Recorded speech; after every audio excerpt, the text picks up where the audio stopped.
now. Well, the reality is that most British journalists are afraid. That's not GBNews. Journalism is journalism at the end of the day, and we're not here to serve any masters. Our masters are our audience. We're here to talk about things in a way that have never been broadcast on British Airways before. Do not miss a moment on GBNews. The #1 news channel in the country.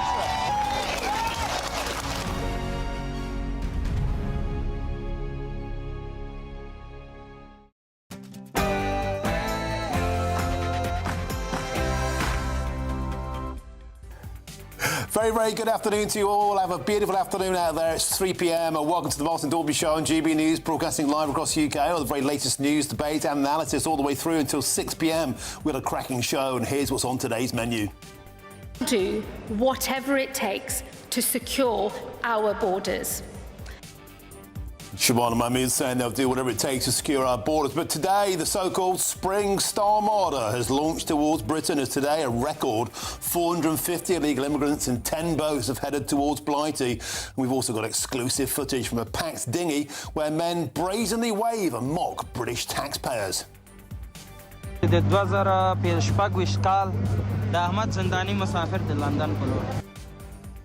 There they are on the way towards Hotel Britannia. And also on today's show, we'll reveal just how terrible the French cops are at stopping the boats. Meanwhile, the Green Party has been accused of open borders madness after their pledge to offer illegal immigrants free accommodation and a guaranteed universal basic income. Today, GB News can reveal this benefits bonanza will cost at least £17 billion per year and will have huge reaction to this breaking news story. She was my best friend. We had a wonderfully strong bond, mother-daughter bond. Impact for me of losing him has been monumental. It's been huge. The impact of losing my boy is limitless. Yes, and the moving inquiry into the shocking systemic failures that allow Valdo Calacane to kill Barnaby Webber, Grace O'Malley Kumar and Ian Coates continues today. On today's show, I'll be joined by Barnaby's mother and father who say we will never stop until we get justice for our beautiful boy. And at his State of the Nation speech last night, Donald Trump laid an immigration trap. If you agree with this statement, then stand up and show your support. The first duty of the American government is to protect American citizens, not illegal aliens. Yeah, here's the point. None of Donald Trump's political opponents would even stand up to show that they put American citizens first. Is this a new low for Trump derangement syndrome? That's all coming up in your next hour.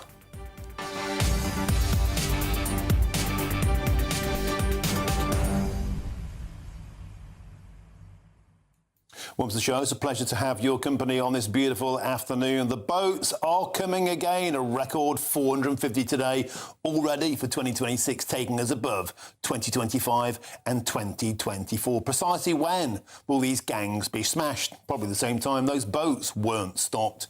The invasion of our shores continues apace, and today we have exclusive footage from our man Mark White showing how brazen the people are in dinghies, mid-channel, waving, laughing, pointing towards Hotel Britannia, where the meals are free and you, the British taxpayer, always picks up the bill.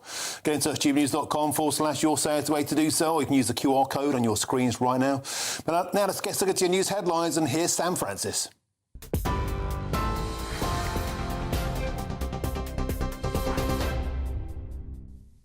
Martin, thank you, and good afternoon to you. Just after 3 o'clock, the top story.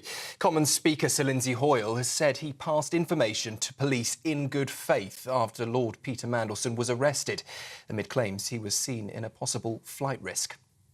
To prevent any inaccurate speculation, I'd like to confirm that upon receipt of information that I felt it was relevant, I passed this on to the Metropolitan Police in good faith, as is my duty and responsibility. It is regrettable this rapidly ended in the media. Well, the former Labour minister was detained on suspicion of misconduct in public office and later released on bail until May, with his lawyers calling suggestions he planned to flee baseless. Police are still investigating allegations he passed sensitive information to Jeffrey Epstein, which he denies, saying his priority is to cooperate with police and to clear his name. The row comes as pressure is growing over a wider probe into links between senior figures and the disgraced financier. And it comes after the Times newspaper reported that he told the force that Mandelson was a flight risk after receiving a tip. Mandelson's lawyers have described the claims he was planning to flee baseless. As I've just mentioned to you, Conservative leader Kemi Badenoch claimed during Prime Minister's questions that Labour backbenchers are saying they're being called the Pedo Defenders Party. The defining moment of this man's premiership will not be breakfast clubs. It will be the sight of the man he appointed as ambassador to Washington just last year getting arrested. No wonder they're calling themselves all sorts of things. He needs to stop moaning about us and start fixing his useless government. Why should the country have to put up with 3 more years of this? All she does is cart from the sidelines, talk the economy down, talk the country down. In the meantime, because of our work, what is happening? Energy bills down, as announced this morning. Inflation down. Borrowing down. And what's up? Retail spending is up. Investment is up. Business confidence is up. That's the difference a Labour government makes. A man who stabbed 9-year-old Lilia Valutait to death. Let's just bring you the next story. In fact, we'll turn to an update on the migrant crossings. Hundreds of migrants crossing the Channel today in what could be the biggest surge of small boats so far this year. GB News understands around 500 migrants are attempting to cross the Channel today. Tens of boats launched from French beaches early in the morning. If confirmed, arrivals in 2026 will pass 2,000. That is higher than at the same point in the past 2 years. Officials say criminal gangs remain responsible for organising the crossings. And earlier today, the Shadow Energy Secretary, Andrew Bowie, spoke to us on GB News. Well, we'll try and bring you that clip of the Shadow Energy Secretary in just a moment. That, of course, relating to the story on energy bills, which will fall by around £117 a year from April, after Ofgem announced a drop in the price cap. For a typical household, that's roughly £10 a month, though the exact saving will vary. Energy Secretary Ed Miliband said the fall reflects government action in the budget, while the opposition says pressures remain. The change applies across England, Wales and Scotland. So let's now hear, as I mentioned, from the Shadow Energy Secretary. But this is actually devastating for Ed Miliband and Rachel Reeves. Despite all of the efforts they've made, their sleight of hand, increasing taxes to pay for a slight reduction in bills, we're still £70 worse off in our energy bills than we were in July 2024. And all the experts predict that bills are going to continue to rise for the rest of this year. So this promise that Ed Miliband gave us during the election of reducing bills by £300 looks even more unlikely by the day, despite their best efforts to try and cover up what is a nonsensical approach to energy in this country. In other news this hour, Prince William has made his first public appearance since saying he was not in a calm state following Andrew Mountbatten-Windsor's arrest. The Prince of Wales visited the Francis Crick Institute in London ahead of its 10th anniversary, meeting researchers and touring facilities. Kensington Palace says he remains committed to supporting scientific and medical research. The visit comes as the royal family continues to respond to the ongoing Epstein investigation. And from today, visitors from 85 countries will need an electronic permit before travelling to the UK, or they won't be allowed to board flights. The electronic travel authorisation, costing £16, will be mandatory for travellers who don't need a visa, as the government tightens border checks. Airlines will be required to refuse boarding without the authorisation or other valid documents. Ministers say the scheme will strengthen border security and modernise the system for travellers. Those are the latest headlines. I'll be back with you in half an hour. For all the latest from GB News whilst you're on the go, get the GB News app. Scan the QR code now to download or visit gbnews.com/app.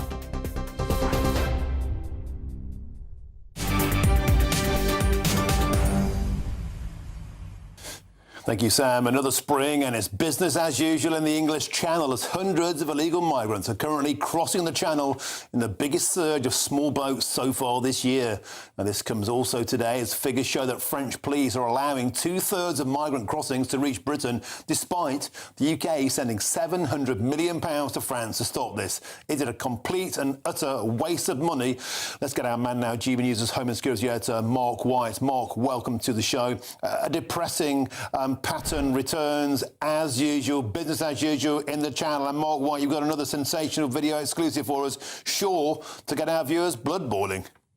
Yeah, indeed. Before we talk about that video, I think it's unusual what we're seeing in the Channel, actually, in terms of such a significant surge this early on in the year. Normally in the winter months, OK, you might get a couple of hundred at most. In fact, we had 322 on February the 9th, which was unusual.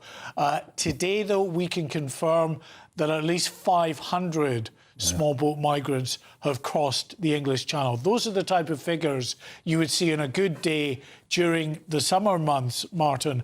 And we've obtained a small bit of video. We'll try and bring you the longer version, but we've got a short clip of video from on board one of those migrant boats as it was making its way across the English Channel in the early hours of this morning. Let's take a look at that. د 2016 کال د احمد زندانی مسافر د لندن په لور. Right, that is just a tiny clip of video there. Hopefully, as you're seeing the wonderful Nigel, you're still hearing me. You are. It's always good to see Nigel, of course.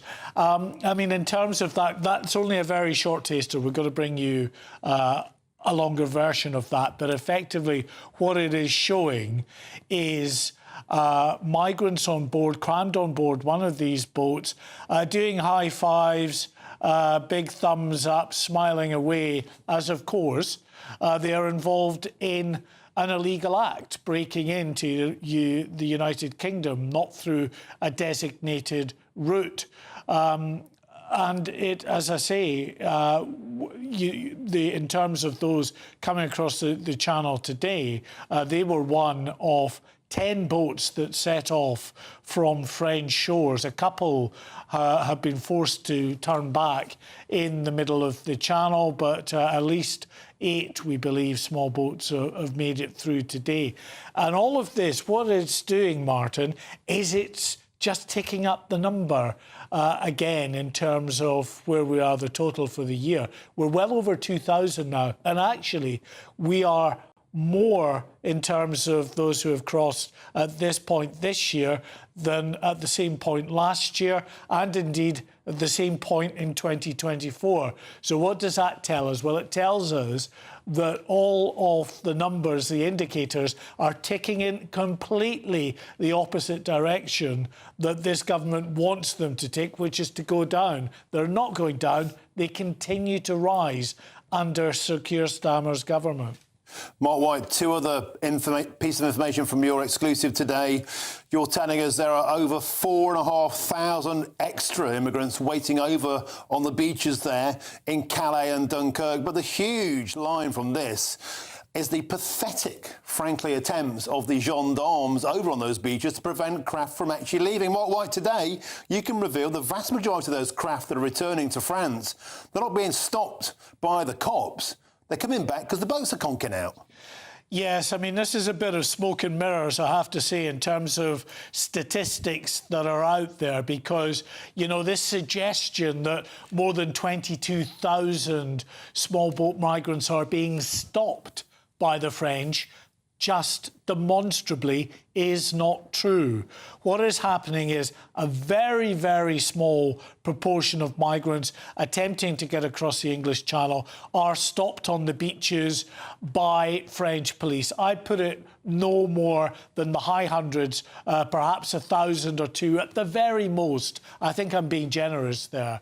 The vast majority of these 22,000 plus are actually boats that have successfully launched, successfully clearly evaded the French authorities and are en route to the UK.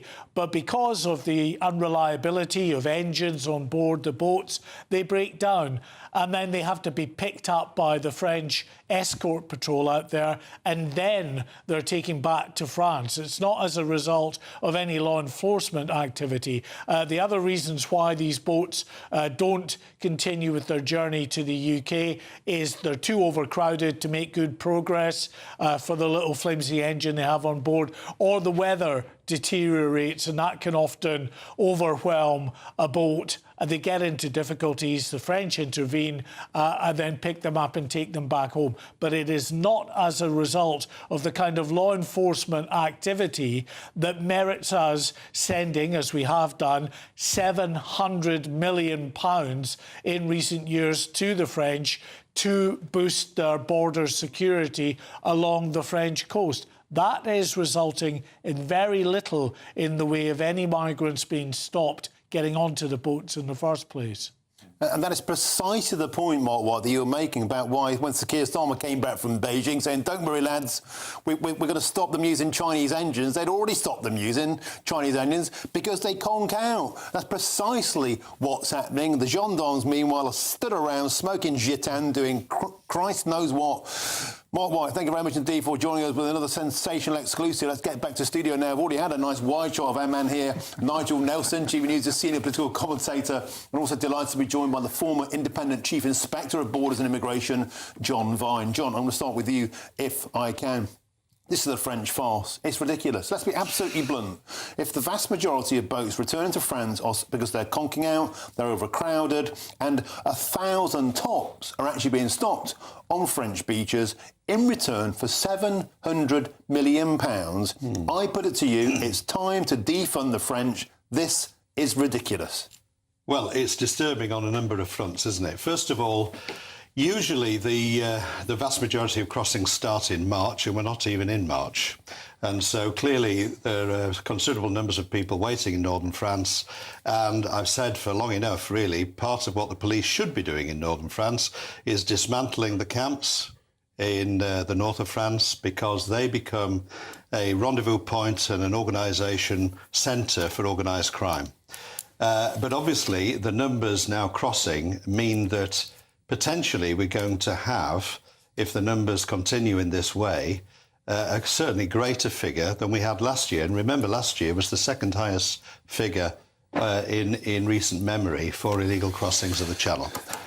The other disturbing thing is, yes, we have spent £700,000 and various Home Secretaries and Prime Ministers... 700 million, sorry. Pounds has been spent. Various Home Secretaries and Prime Ministers have announced deals. The money was, from my recollection, were about using new technology to detect illegal smuggling, a new operational centre for the French and the police to work together. And one wonders what the money has actually been spent on, which has made a difference. And if this money is going to be renewed, if a new lump of money is going to be, given to the French, what we need to do is to find out, what's worked well, what hasn't worked well, nothing's working well. What's going to happen differently this time. John, nothing's working well. You mentioned £700,000 there. You're correct in a sense. I've just done some fact packet maths here. £700 million divided by Mark White saying 1,000 people tops is £700,000 for every single immigrant they've stopped. And they probably go back to the beach and get back on another dinghy anyway. This is proof. Positive. The proof is in the pudding. This is a total waste of money. We're not getting anything in return for it, and the case is quite clear to stop sending them any more money. Well, at the end of the day, we have to work with the French. If the French won't actually pick up the ball and run with it, they're picking up the money and running off with it. Well, exactly. But I mean, we need to work with the French, and we need to make sure that the agreements that have been the agreements that have been made between the French and the British governments actually make a difference in practice. If that's not making a difference, John. No, but if that's happening, and if that's not happening, then we need to hold people to account for that. Because at the end of the day, I think one of the problems I have with all this, we can't just give money on this scale without having some accountability for how the money is spent. But also, I think one of the reasons that we're constantly in this position, you and I and other commentators, is that there is no targets associated with any of this spend. Yeah. So, for example, if we're going to spend another, £700 million, when is the government going to commit to reducing, for example, the crossings? Is it going to say, right, we're going to make this investment, we are aiming to have a 50% reduction of the crossings within 6 months, or we're aiming by the end of the year to actually virtually end the crossings? All right, Nigel Nelson, let's bring you in. Look, this is ridiculous now. We are an international laughingstock. £700,000 per immigrant who stopped, if Mark White's figures are correct, and he's the best in the business, I've got no reason to doubt him. Nothing is changing. The figures are getting worse. We're already over and above 2025 and 2026 on today, at least 500. We're already into the territory of spring. We must understand, we have to accept this government strategy is utterly, abjectly and provably failing, just like Rishi Sunak's before it. We have to defund the French. Get tough with them. Sanction them. Have a trade war. Tow them back. Something has to change. Don't think sanctions or a trade war or sending gunboats or whatever else we might do to the French is giving actually them endless giveaways. It's patently failing. When we start looking at the figures, what the French claim is that last year, for instance, their police disrupted 700 crossings. Now, if that's true, if that figure is true, I mean, we can bandy about figures all over the place. If that figure is true, there was 35,000 migrants who didn't get to our shores. Well, John Vine had a sharp intake of breath there. You doubt those kind of figures, the scale of that? Well, I always doubt the figures because I'm not entirely sure that the figures are accurate. Well, that's not any figure is accurate. The irony is we have more idea of the figures because the boats have been used since 2018. Before 2018, we had no idea of the scale of illegal migration because we couldn't. What's happening now is the British and the French, of course, are picking up the migrants and counting them in. John Vine, final word to you. If you were in charge of this absolute laughingstock of a situation, a farce, would you stop the money to France tomorrow, yes or no? I don't think we can. Because why not? Because unless the French are incentivised to help us secure our border, they won't do it. But they are. They are. They are incentivised and they're not doing their blooming job. Right, well, if that's the case, what we need to do is to go back to them and say, why aren't you doing your job? I mean, there are initiatives, for example, changing the legislation to allow the French police to intercept boats in the shallow waters. But they've said they won't do it in case they get sued or someone gets injured. Why is that agreement between the British and French government not being enforced in some way, shape or form? Because the French government was breaking down to pass the legislation they needed to get those police out into the sea. Jean Darme said they won't do it in case somebody gets hurt and it goes to a legal case and they and they're held culpable. It was going through the French Parliament. So the whole point is what we're paying them to do, they're refusing to do. That is why I think this is a total and utter farce and a waste of money. And I think many people watching the show will concur, but I'm being told we have to move on. A spirited start to the show. John Vine, excellent. Nigel Nelson, we've got 3 hours of this. It is Wednesday. We've got to argue for 3 hours. I love it. Now, still to come. The Green Party has been accused of open borders madness, not just the French, after their pledge to offer illegal immigrants free accommodation and a guaranteed universal basic income. That's what we'll be discussing next. And also the inquiry into the shocking systemic failures that allowed Valdo Calacane to kill Barnaby Webber. Grace O'Malley Kumar and Ian Coates continues today. And I'll bring you all of the very latest. This is GB News and we're Britain's #1 news channel.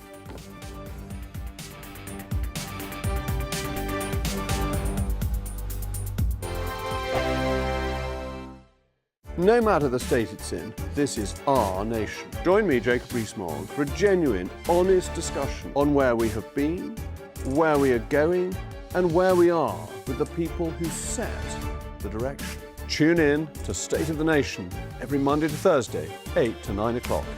Only on GB News. Bold. They are under no illusion. Ray. Are you a human trafficker? Boundless.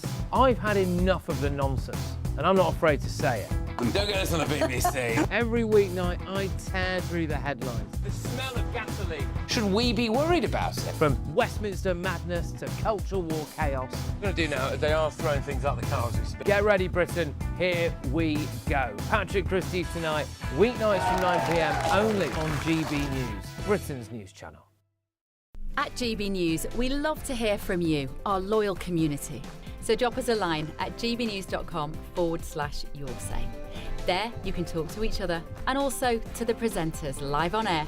gbnews.com/your say, because GB News is your channel, Britain's news channel.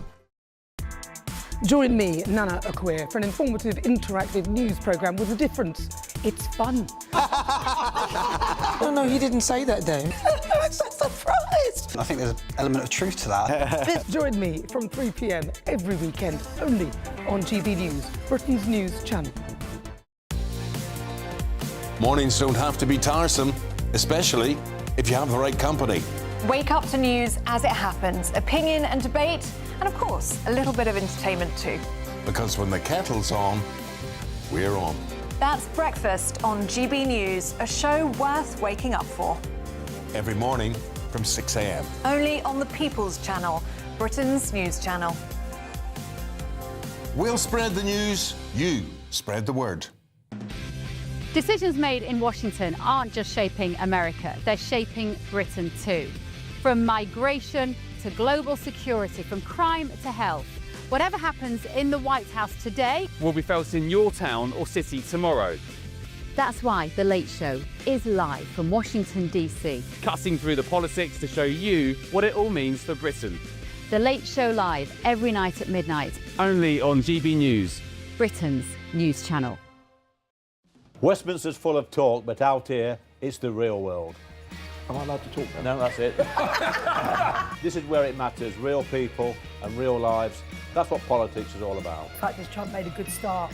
No. Straight answers, no spin, and just a couple of pints. How many fingers have I got up? About 10. So join me for Lee Anderson's Real World every Friday at 7 p.m. only on GB News. The People's Channel, Britain's news channel.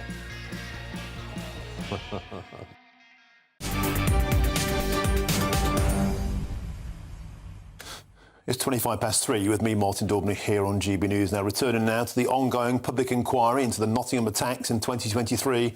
And during yesterday's day of hearings, the families of Grace O'Malley Kumar, who was killed in the attack, played a moving tribute video to her. And here is some of it we've been exclusively sent by their family.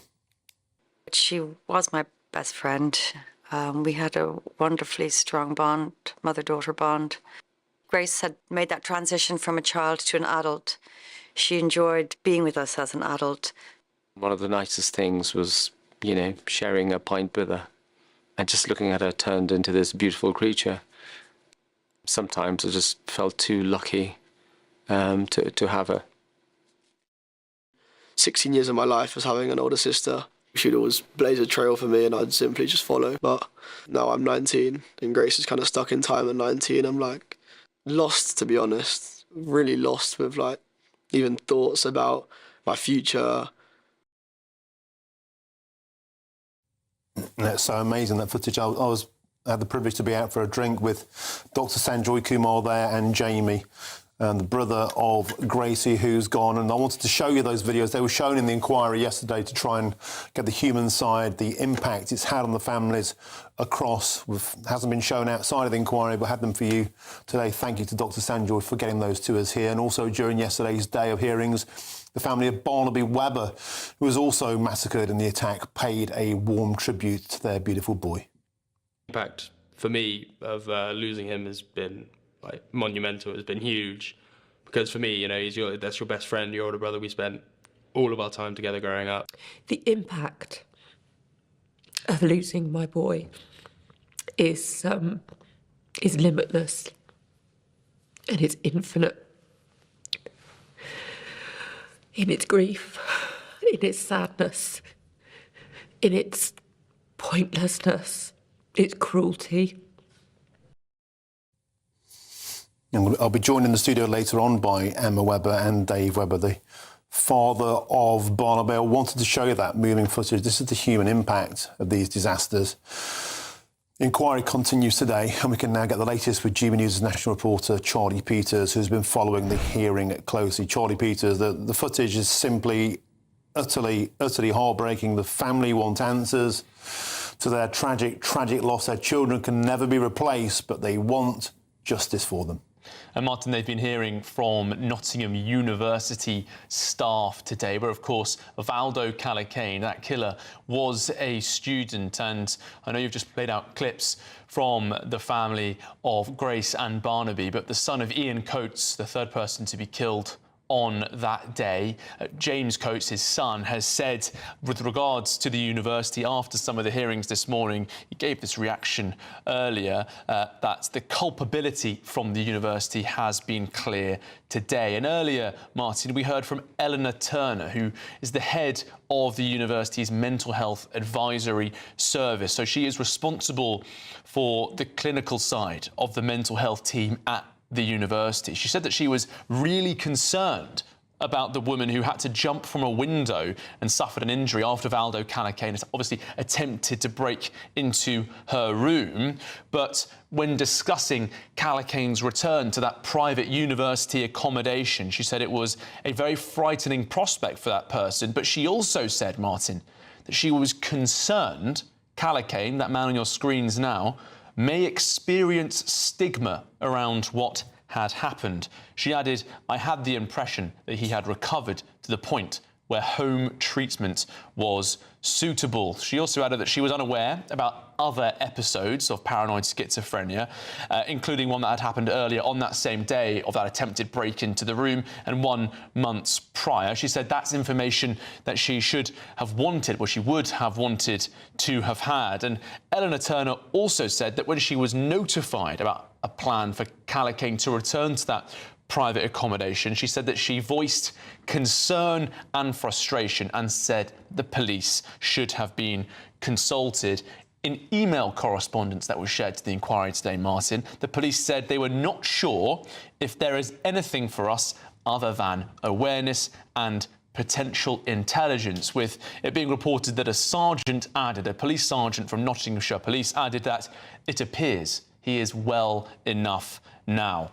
Now, the Nottinghamshire team, that university team, with Eleanor Turner facing questions from barristers inside the inquiry, she was asked why she did not ask about any previous incidents and had assumed that all information had been provided.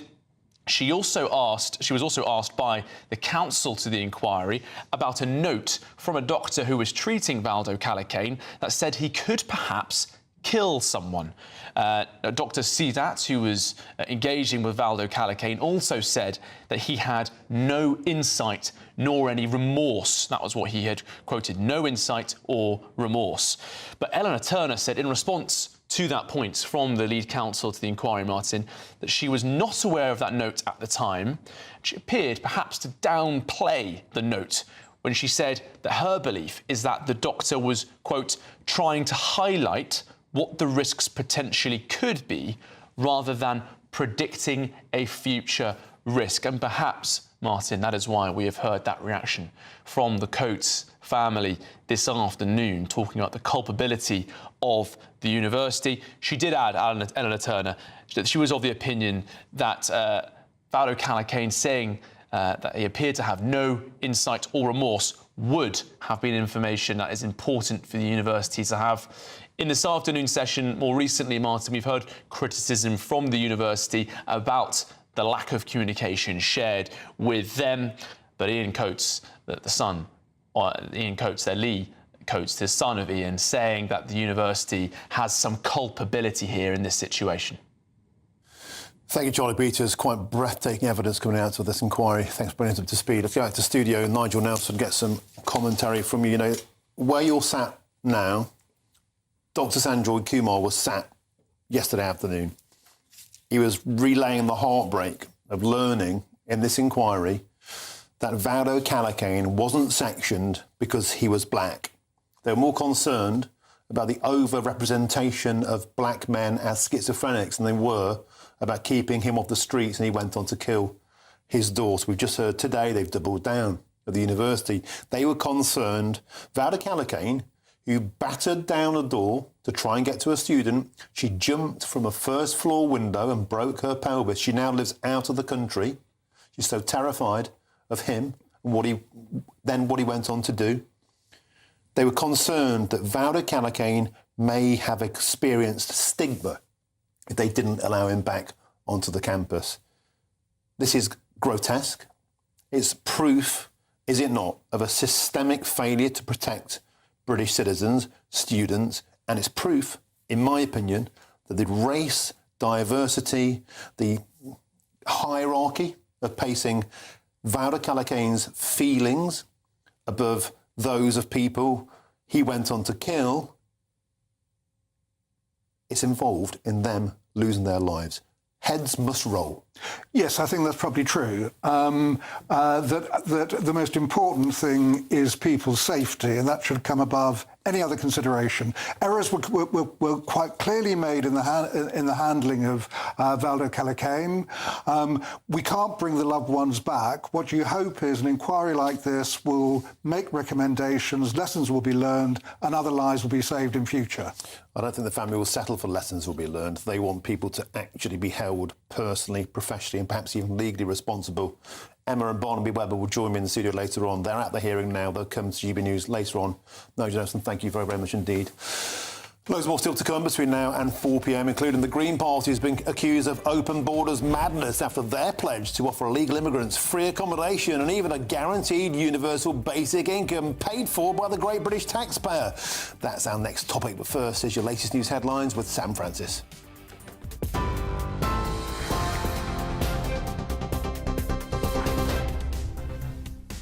Very good afternoon from the newsroom. 3:30, the headlines. Commons Speaker Sir Lindsay Hoyle says he passed information to police in good faith after Lord Peter Mandelson was arrested. It's amid claims Mandelson was seen as a possible flight risk. The former Labour minister, released on bail until May, denies allegations he shared sensitive information with Jeffrey Epstein. He says suggestions he planned to flee are baseless. The Scottish Government is set to announce a new grooming gangs inquiry after a review found enough evidence to warrant further investigation. Ministers say the probe, expected to expand in scope, will examine the scale of exploitation and the response across Scotland. Hundreds of migrants are crossing the Channel today in what could be the biggest surge of small boats so far this year. Around 500 people are believed to be attempting the journey, with officials warning criminal gangs remain behind the crossings. Energy bills are set to fall by around £117 a year from April after Ofgem confirmed a drop in the price cap, roughly £10 a month for a typical household. Ed Miliband says it reflects government action, but the Shadow Energy Secretary Andrew Bowie says pressure is still on households. And Prince William has made his first public appearance since saying he was not in a calm state following Andrew Mountbatten-Windsor's arrest. The Prince of Wales visited the Francis Crick Institute in London, with Kensington Palace saying he remains committed to supporting research. Excuse me, it's bound to happen. Those are the latest headlines. I'll be back with you shortly. Tune in to GB News Radio wherever you are. Online, on DAB digital radio, on TuneIn, on Radio Player, on Nation Player and on your smart speaker. Just say, play GB News.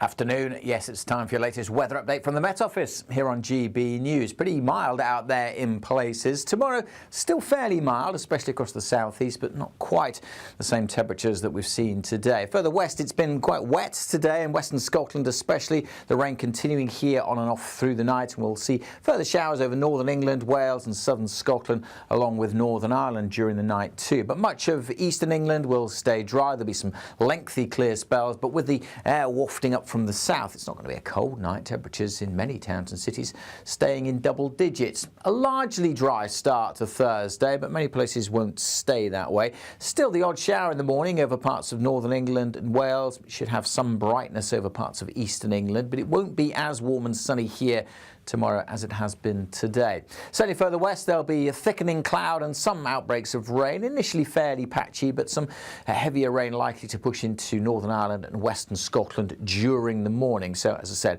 after a largely dry start, it will be turning wetter and windier. The winds getting quite gusty at times through Thursday as they bring in this zone of wet weather, creeping into northwest England and West Wales by lunchtime, and then spreading over northern England towards the Midlands and most of Wales into the southwest of England by the middle of the afternoon.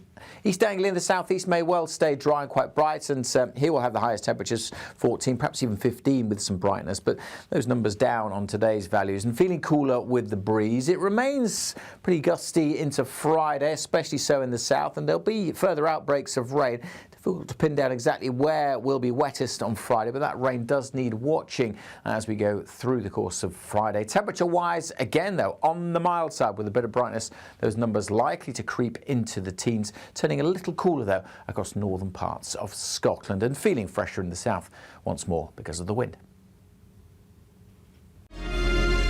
Thank you to our global community for watching and listening to GB News.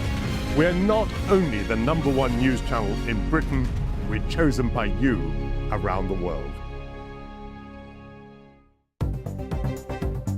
Good afternoon. This is the latest AI travel news from GBnews.com.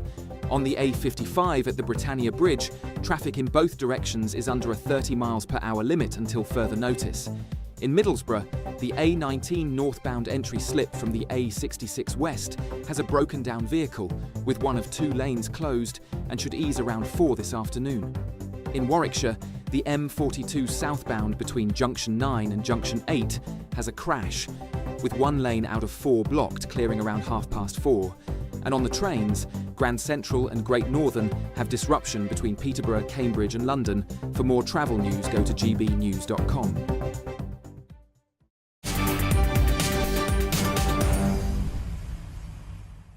Welcome back. It's 20 to 4. You've been Martin Daubney here on GB News. Now to a very controversial policy from the Green Party. They want to offer illegal immigrants free accommodation and a universal basic income. That's free money with no requirement to even seek work. It's communism laid on top of open borders. Now, under the proposals backed by that man there, the leader of the Green Party, Zach Polansky, people arriving in Britain without authorisation, yet they come here illegally, they would also gain immediate access to NHS services and they'd also be allowed to work without restriction as part of the party's vision for a world without borders.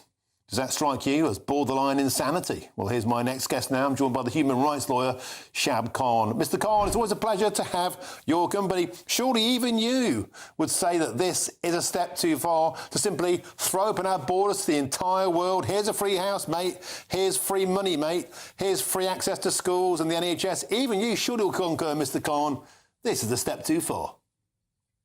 Yeah, I mean, I think it depends. Firstly, we have to wait and see what exactly the announcement is. I mean, I know there's been lots of reports in the media, but we do have to wait and see exactly which of these are actually in Green Party policy. But having said that, I mean, I think, we've heard for years, decades now, anyone who says that we need to, treat immigrants humanely or as humans, they're accused of having an open borders mentality and wanting to throw our borders open. But now, okay, finally, we have a policy that seems to be, even if it's not open borders, but actually is taking these people's concerns seriously.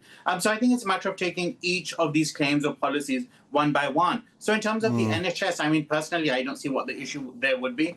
We have a universal free system. We have the NHS.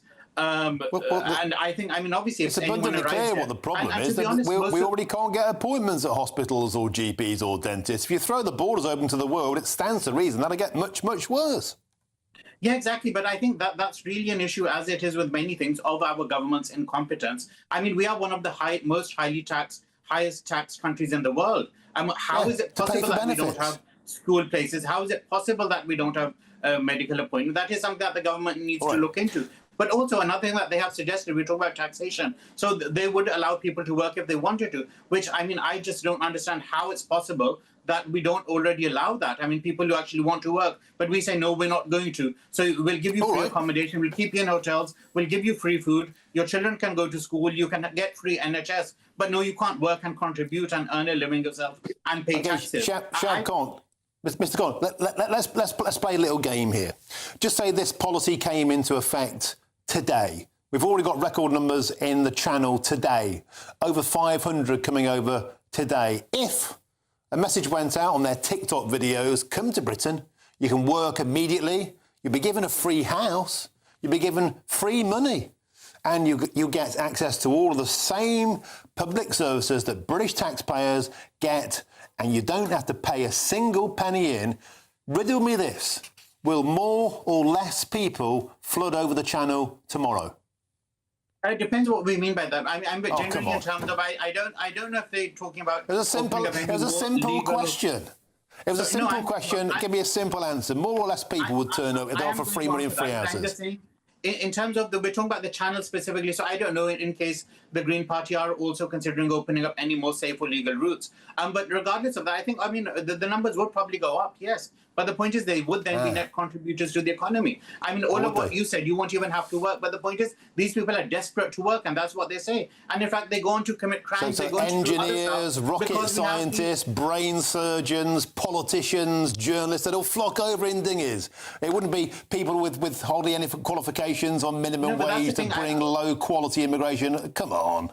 No, but that's the thing. Firstly, I mean, that's why I said let's not talk about the dinghies. We don't know. There might be more safe legal routes people can come through as well. So firstly, but secondly, I don't know why, where did this rhetoric come from and why do we keep repeating this? We're not a nation full of surgeons and brain surgeons and lawyers and doctors only. And that's the thing. So I don't understand. And many of us, I mean, in fact, many qualified people, many doctors, junior doctors, they're constantly on strike because they don't earn enough money. And there's many unqualified, according to us. Unless you have a university degree, you're not, capable of anything, which I don't agree with. So the point is, of course, many of these people would be competent, they would be skilled, they would be able to work in the free market as we have. If they're not skilled, they'd get low-paid jobs. They wouldn't be able to earn a living. And that's what it is. Okay, okay, I admire nothing else your blind optimism. Thank you very much for joining us today on the show. Shoaib Khan, always a pleasure. Nigel Nelson, this is insanity. We already can't control our borders. We already pump £15 billion a year into universal credit for people born overseas. We already have a housing crisis. People watching the show already can't get a doctor's appointment, a GP's appointment. To throw our borders open to the world like this is totally and utterly bonkers. Yeah, I mean, that is green policy. I mean, they believe in a world without borders, as you said earlier. In this particular case, I think that the Greens' immigration policy is about as realistic as Reform's anti-immigration policy. In other words, not at all. Quite clearly, you couldn't go along with these kind of proposals. Even if you look at the official policy document from the Greens, they talk about abolishing no recourse to public funds. Where are they going to live? Well, this is the point. On the work front, just to make a point about that. Where are they going to work? Well, the working thing... Got record low job vacancies came out yesterday. But what are they going to do? The law at the moment is if an asylum seeker hasn't had a decision made in a year, they can work in a shortage occupation. And I think that is reasonable. They ought to be contributing something to the country they're in. Oh, thank you very much, Nigel Nelson. Now let's get a comment. We've got a spokesperson for the Green Party has said this. We're proud of this policy. Voted on and decided by our members. And we know it's popular as well. Green policy regularly comes out as the most popular in polls. Get up next, energy bills. Coming up next, energy bills are to fall by over £100 in April, but should the government be claiming a win for this? Meanwhile, if you're in search of some holidays, then here's the forecast for some of the top European destinations.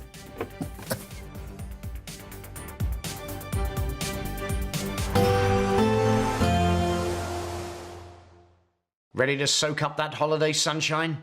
Won't we need some cover? No worries. All sorted. All Clear Travel Insurance sponsors GB News Travel Destinations Forecast. Plenty of warm and sunny weather across Europe now. Blustery showers in Cyprus, windy in the Canaries. Those two regions the exception to the mostly dry and settled theme. High pressure across Central Europe, bringing plenty of sunshine through Spain, Portugal, into France. Italy seeing above average temperatures as well, 17 or 18 Celsius widely. But we do have these showers across the Greek islands into Cyprus with some gusty winds. All Clear Travel Insurance sponsors GB News Travel Destinations Forecast. No matter the state it's in, this is our nation. Join me, Jacob Rees-Mogg, for a genuine, honest discussion on where we have been, where we are going, and where we are with the people who set the direction. Tune in to State of the Nation every Monday to Thursday, 8 to 9 o'clock. Only on GB News. GB News Breakfast, every day from 6 a.m. You know about this measles increase and why it is happening, why this outbreak and why so many people are unvaccinated? Well, it's a worry. Measles is not a trivial infection, as you well know. It can cause nasty illnesses. Did you have it as a kid? I did. Yeah, I it did, as well, and my son had it as well. But Ellie hasn't. No, I was vaccinated Good. as a Well, newborn. vaccination is very, very effective and very safe. And most children are vaccinated now, but we've had falling rates of vaccination in the last decade, particularly in some areas of the country where it's gone down to below where Afghanistan and Malawi's vaccination rates are recorded at. So this is a worry, because unless you're vaccinating 95% of children, the risk of an outbreak is very strong. And that's happening now in Enfield and other places in North London. 34 children have come down with measles already. One infected child can spread it to 18 others. They'll have to be off school for up to 21 days, which is the incubation period. So long. But most importantly, measles can kill people. It can cause meningitis, it can cause pneumonia, it can cause ear infections. It's not always a trivial illness. At the best of times, it causes fever, it causes earache, a streaming nose, a raging sore throat. It's horrible. Nobody needs it. But we've got vaccine hesitancy because it's easy to scare people about vaccine. Well, how do you unscare people? How do you take that hesitancy away? What you need to do is to get into communities and explain why vaccination is safe and effective, how 100 years ago, 1 in 5 children under the age of 5 died of these common infections, and we've eradicated all that, or we should have eradicated it all. GB News, the People's Channel. Britain deserves a newsroom that puts the facts and your voice first. Well, and that's what you get on GB News. Lively debates, lively conversation. And we're not afraid to hold power to account. And each other. So join me, Andrew Pierce. And me, Miriam Gates, for Britain's Newsroom, weekdays from 9:30 on GB News. At GB News, we love to hear from you, our loyal community. So drop us a line at gbnews.com/yoursay. There you can talk to each other and also to the presenters live on air. gbnews.com/yoursay, because GB News is your channel, Britain's news channel.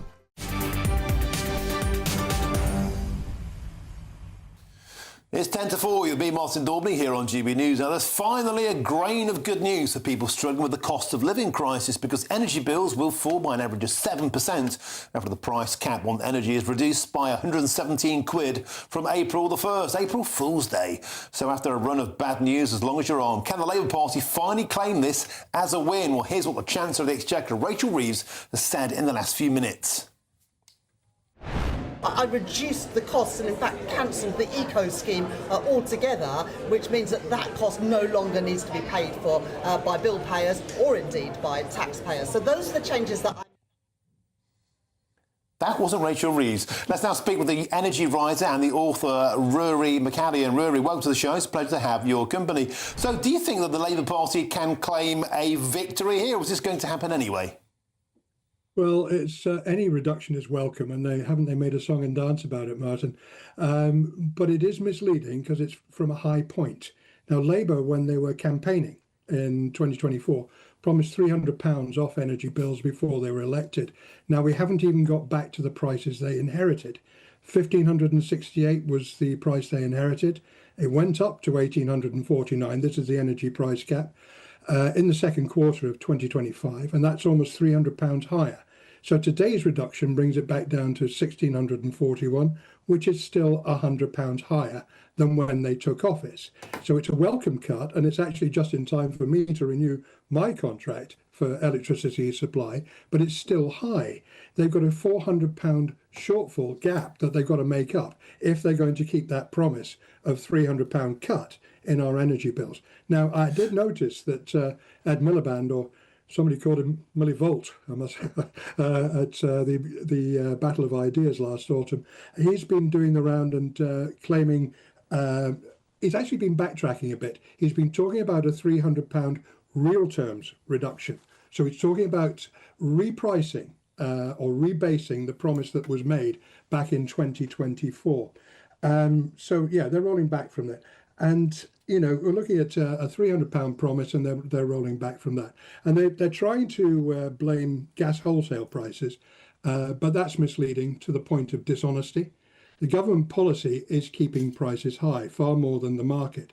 Now, the subsidies are going in one direction and levies are being paid in the other, and contracts that are paying renewable producers to switch off, and the cost of infrastructure, the need to still have gas power to fall back on when renewables aren't working, means that we're paying twice. OK, Miriam Canning, we have to leave it there. Thank you very much for joining us. Let's have a quick blast with you, Nigel Nelson. We were told that thanks to all these windmills and solar panels, our price of our gas and electricity would be plummeting. Hasn't happened. No, but it's going in the right direction. I mean, the £300 that Ed Miliband was talking about is by 2030, so it's not something you'd expect at the moment. What's happened here is the money we're getting off has gone into general taxation. What that actually effectively means is... Pays for benefits. No, it means that wealthier people are actually paying the cost of it, because Rachel Reeves in the budget froze tax thresholds for longer. That's why they can do this. OK, I have to pull the plug on you, Nigel Nelson. Thank you very much. Now, coming up, we'll have all the very latest as multiple boats. 500 people have crossed the channel today into Britain as the government once again utterly fails to smash the gangs. That's next on GB News. Except warm spells with the odd rude interruption. Boxed Boilers sponsors the weather on GB News. Afternoon. Yes, it's time for your latest weather update from the Met Office here on GB News. Pretty mild out there in places. Tomorrow, still fairly mild, especially across the southeast, but not quite the same temperatures that we've seen today. Further west, it's been quite wet today in western Scotland especially. The rain continuing here on and off through the night, and we'll see further showers over northern England, Wales and southern Scotland, along with Northern Ireland during the night too. But much of eastern England will stay dry. There'll be some lengthy clear spells, but with the air wafting up from the south, it's not going to be a cold night. Temperatures in many towns and cities staying in double digits. A largely dry start to Thursday, but many places won't stay that way. Still the odd shower in the morning over parts of northern England and Wales. We should have some brightness over parts of eastern England, but it won't be as warm and sunny here tomorrow as it has been today. Certainly further west there'll be a thickening cloud and some outbreaks of rain, initially fairly patchy, but some heavier rain likely to push into Northern Ireland and western Scotland during the morning. So as I said, after a largely dry start, it will be turning wetter and windier. The winds getting quite gusty at times through Thursday as they bring in this zone of wet weather, creeping into northwest England and West Wales by lunchtime, and then spreading over northern England towards the Midlands and most of Wales into the southwest of England by the middle of the afternoon. East Anglia in the southeast may well stay dry and quite bright, and here we'll have the highest temperatures 14, perhaps even 15 with some brightness, but those numbers down on today's values and feeling cooler with the breeze. It remains pretty gusty into Friday, especially so in the south, and there'll be further outbreaks of rain. Difficult to pin down exactly where will be wettest on Friday, but that rain does need watching as we go through the course of Friday. Temperature-wise, again though, on the mild side with a bit of brightness, those numbers likely to creep into the teens, turning a little cooler though across northern parts of Scotland and feeling fresher in the south once more because of the wind. Expect warm spells with the odd rude interruption. Boxed Boilers sponsors the weather on GB News.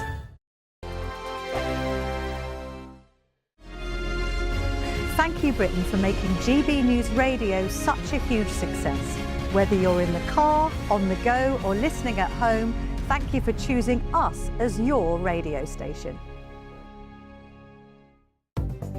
Good afternoon. This is the latest AI travel news from GBNews.com. In Wales, the A4232 northbound from St Fagans towards the M4 at junction 33 has heavy congestion. In Middlesbrough, the A19 northbound entry slip from the A66 west has a broken down vehicle with one lane closed, clearing after 4:30 this afternoon. In Norfolk, the A47 westbound between the A1065 and the A10 is shut after a crash, with recovery continuing until after 9:30 tonight. And on the trains, Avanti West Coast has minor delays, while Great Western Railway has disruption between Newport and Cardiff Central. For more travel news, go to gbnews.com.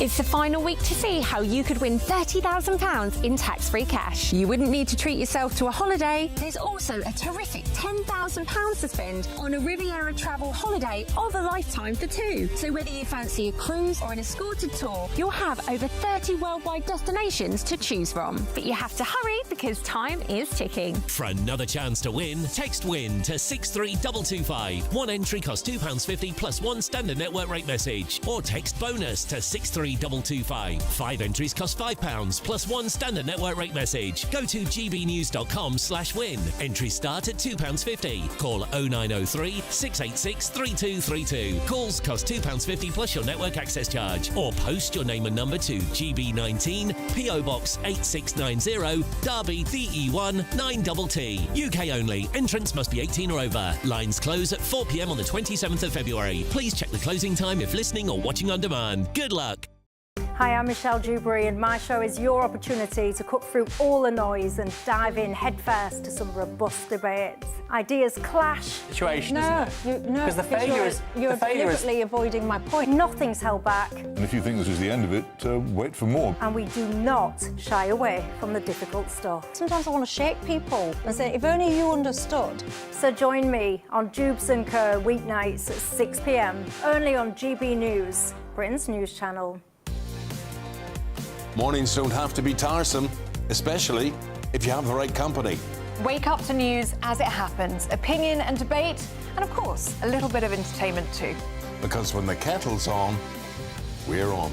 That's Breakfast on GB News, a show worth waking up for. Every morning from 6 a.m. Only on the People's Channel, Britain's news channel. We'll spread the news, you spread the word.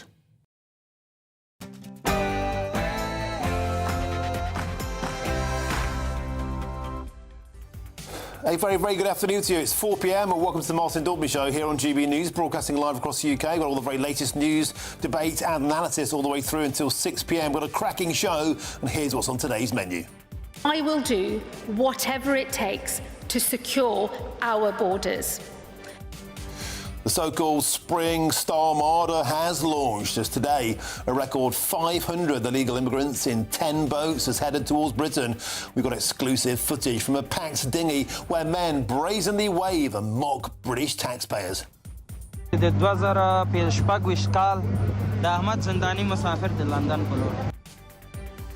today we reveal the shocking truth of just how terrible French cops are at stopping the boats. And meanwhile, the Green Party has been accused of open borders madness after their pledge to offer illegal immigrants free accommodation and even a guaranteed universal basic income with no pressure to even work. Today, GB News can reveal this benefits bonanza could cost an astonishing £17 billion per year, and we'll have full reaction to this breaking news story. She was my best friend. We had a wonderfully strong bond, mother-daughter bond. Impact for me of losing him has been monumental, has been huge. The impact of losing my boy is limitless. The shocking and heartbreaking inquiry into the systemic failures that allowed Valdo Callicane to kill Barnaby Webber, Grace O'Malley Kumar and Ian Coates continues today. On today's show, I'll be joined by Barnaby's mother and father, Emma and Dave, who say we will never stop until we get justice for our beautiful boy. And at his State of the Union speech last night, Donald Trump laid this immigration trap. If you agree with this statement, then stand up and show your support.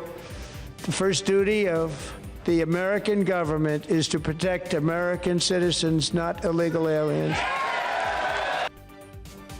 And yet none of Donald Trump's political opponents would even stand up to show that they put American citizens first over illegal aliens. Is this a new low for Trump derangement syndrome? And that's all coming up in your next hour.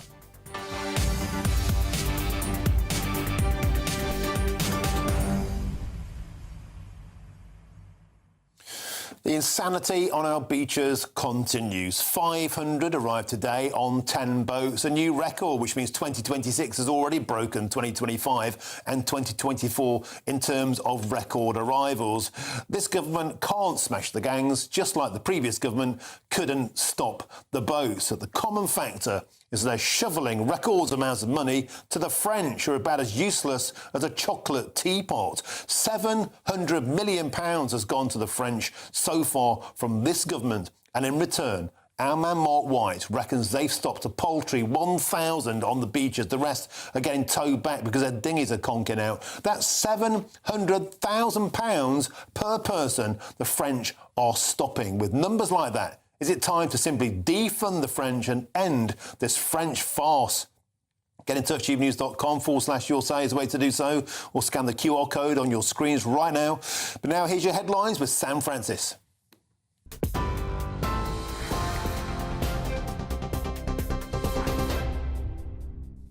Martin, thank you, and good afternoon to you. 3 minutes past 4, the top story.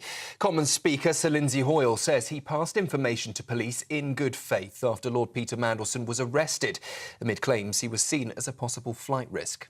To prevent any inaccurate speculation, I'd like to confirm that upon receipt of information that I felt it was relevant, I passed this on to the Metropolitan Police in good faith, as is my duty and responsibility. It is regrettable this rapidly ended in the media. Well, the former Labour minister was detained on suspicion of misconduct in public office and later released on bail until May, with his lawyers calling suggestions he planned to flee baseless. Police are now investigating allegations he passed sensitive information to Jeffrey Epstein, which he denies. He says his priority is to cooperate with police and to clear his name. The row comes as pressure grows over wider probes into links between other senior figures and the disgraced financier. Breaking in the last hour or so, news from the BBC's Director General, who has ordered a fast-tracked investigation after a racial slur was broadcast during Sunday's BAFTA coverage. He has called it a serious mistake. Campaigner John Davidson, whose Tourette syndrome caused him to shout out during the ceremony, says the broadcaster should have worked harder to prevent his tics being heard, adding he expected sound to be controlled. The BBC has apologised and removed the language from iPlayer, while BAFTA says it takes full responsibility after the incident. Davidson says the words were an involuntary neurological misfire and not a reflection of his beliefs. The government insists there is no pause to its Chagos Islands deal, despite a minister telling MPs the legislation was being paused during talks with the United States. Foreign Office Minister Hamish Falconer said the process was on hold while discussions take place, after Donald Trump urged Sir Keir Starmer to scrap the agreement. The deal would see the UK hand sovereignty to Mauritius while leasing back the Diego Garcia military base at an average cost of £101 million a year. Ministers say the UK's position, though, has not changed, with timings to be announced in the usual way, they say, as the bill continues its passage through Parliament. Sir Keir Starmer has expressed concern today after a man allegedly entered a Manchester mosque during Ramadan prayers, carrying weapons, including an axe. Police say a suspect in his 40s was arrested on suspicion of carrying an offensive weapon and possession of drugs after the incident at Manchester Central Mosque. He remains in custody for questioning while officers continue inquiries into the circumstances.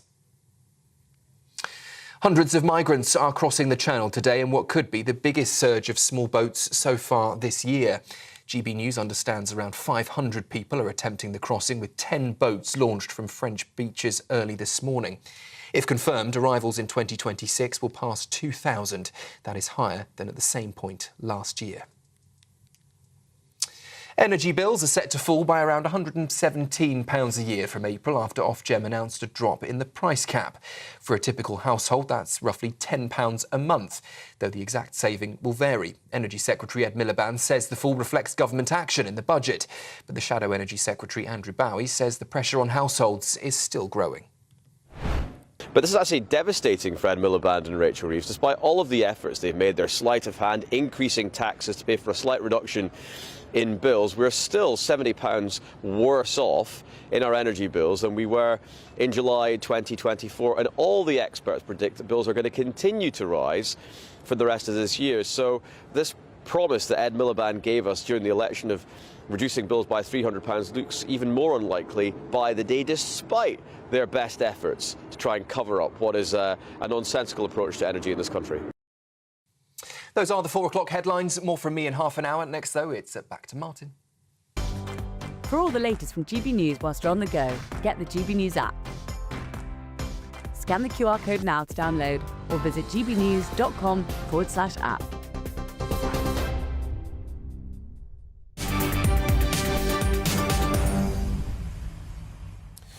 Thank you, Sam. Business as usual in the Channel today, as hundreds of illegal migrants are currently crossing the Channel in the biggest surge of small boats so far this year. Now, this also comes as figures show that French police allowed 2/3 of migrant crossings to reach Britain, despite Britain sending £700 million to France to stop this. It's turning into a complete French farce. Let's now speak with GB News' Home and Security Editor, Mark White, who has this superb exclusive for us today. Mark, here we go again. 500, I believe, now crossing the Channel today. That's already a record. 2026 has already surpassed 2025 and 2024. More waiting on the beaches. And you've got some incredible figures for us about just how ineffective the French police are.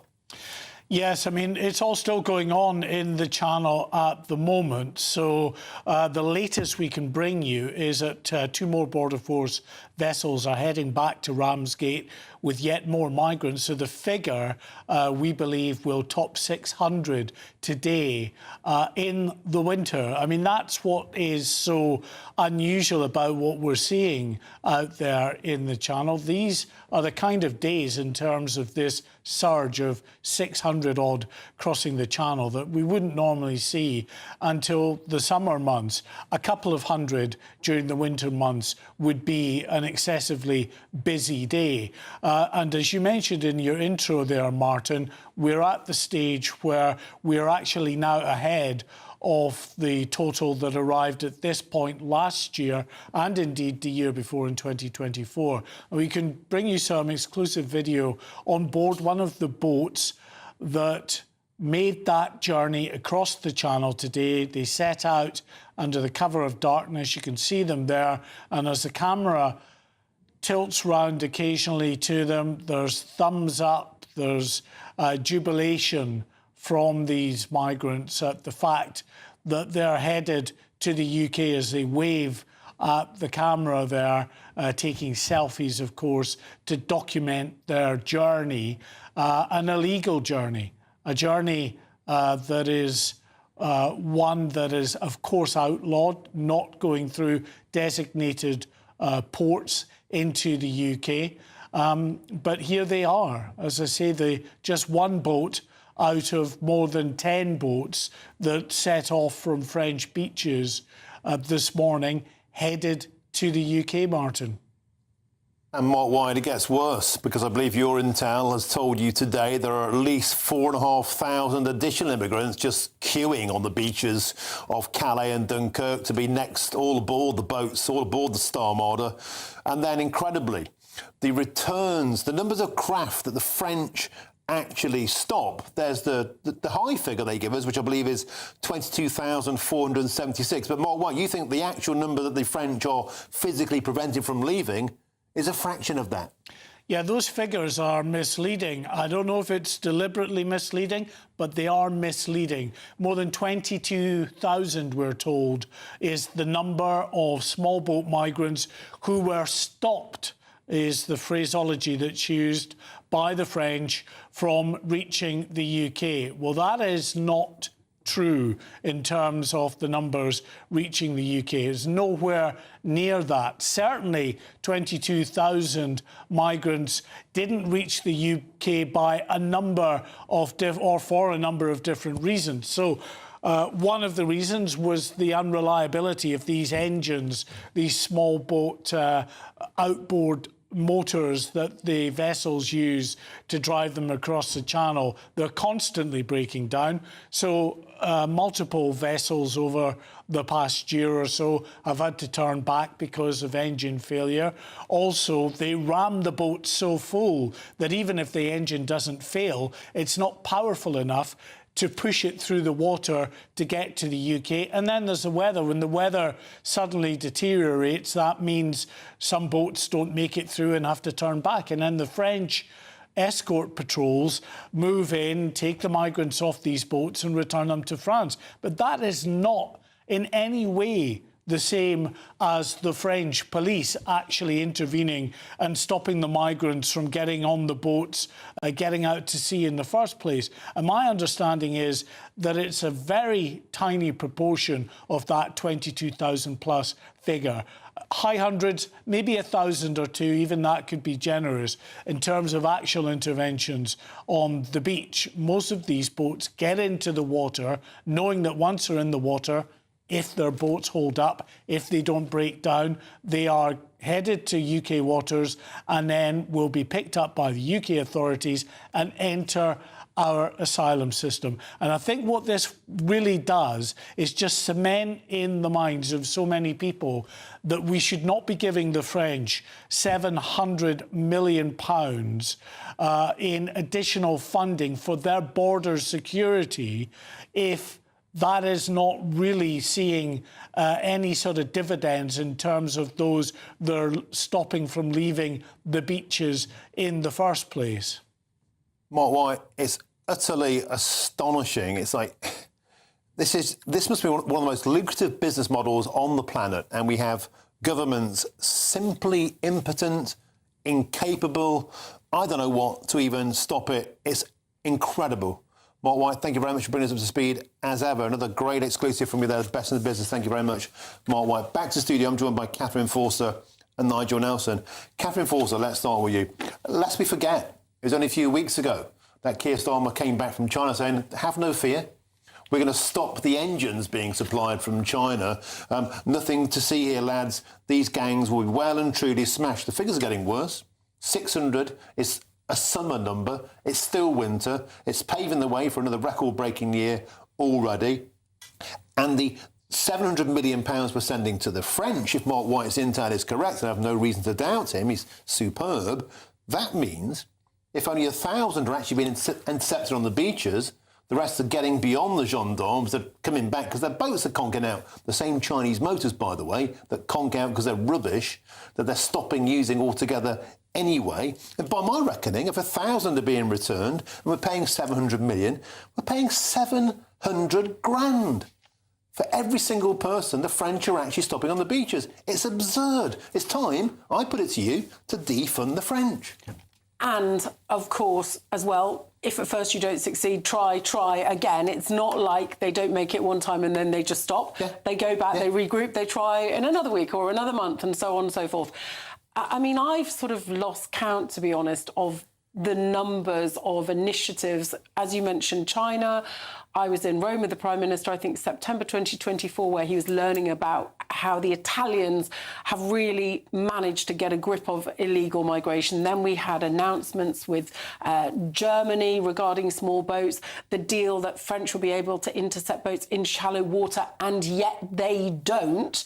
You get these announcements, you're told there's no silver bullet, but it all helps. But collectively, the numbers last year were up 13% on the year before. Now, Shabana Mahmood, the new Home Secretary, is talking much tougher. She wants to learn from Denmark. And I think it is really interesting that although, you know, it may be ultimately that we need to leave the ECHR and much else besides to stop this, but somehow in Denmark, they've managed not to do that, but they've managed to make it so unwelcoming for migrants that largely they have stopped coming. At the moment, of course, you get here, you get put in a hotel, you get your NHS, you get your dental, you get whatever. Why would you not want to come? And of course, we've seen, as Mark White has shown us, the adverts that there are on social media saying, come on over, it's great when you get here. Do you think the public are just running out of faith now? And I'm not just levelling this at the Labour Party was just as bad with the Conservative Party. You know, the Boris wave, that was through the front door. The back wave, they couldn't stop the boats. This lot can't smash the gangs. They can bang on about Italy, about deals with French, about warehouses in Germany, about Chinese motors, about doing some deal with Giorgia Meloni or with Denmark. Nothing's working. It's getting worse. How much longer can the public be tagged along before they just say, do you know what? This is ridiculous. You don't know what you're doing. Well, yeah. And of course, before the boats, we had people coming across in lorries, didn't we? But I remember years ago, Nigel Farage, when we were seeing the explosion of people coming across the Mediterranean, saying, mark my words, it's going to be in the Channel next. And of course, they clamped down on the lorries. And it is in the Channel. And it's such a visible mark of failure, isn't it? When, you know, the Brexit vote, take back control, including of our borders. And we very clearly have almost no control of our borders because on a daily basis, we're seeing people breaking into the country. Nigel Nelson, we are officially an international laughingstock. We are officially an international magnet for asylum seekers, illegal immigrants from all around the continent of Europe. Thousands of extras waiting on the beaches to join the Star Armada. It's a merry-go-round. If they get stopped, they simply go back into the dunes and join the back of the queue. This topic sunk the Conservatives. I put it to you, it's going to do the same to the Labour Party. They're stone cold dead unless they can do something miraculous about this sharpish. I don't think we're a laughing stock because most other countries are going through something similar or alternatively worse. Italy, for instance, has far more people coming in than we do. So it's a problem that goes across Europe. It's actually a global problem. So that's our answer. Oh, don't worry, it's worse in Italy. No, it's not. The whole thing is that part of the modern world. If people think this can be solved overnight, it can't. It needs a long-term solution. The gangs are being broken. The National Crime Agency... Where's the evidence for that? Record numbers today, mate. OK, I'll give you an example. On Monday, 2 people smugglers were convicted of bringing Vietnamese in the back of a lorry. But what I'm saying is this is happening, that gangs are being broken. The NCA is on the trail of 100 other people smuggling gangs. But it's not enough. It's not stopping the boats coming across. What it is doing is stopping more people coming across than we're getting already. How can you prove that? That's like saying, oh, hang on.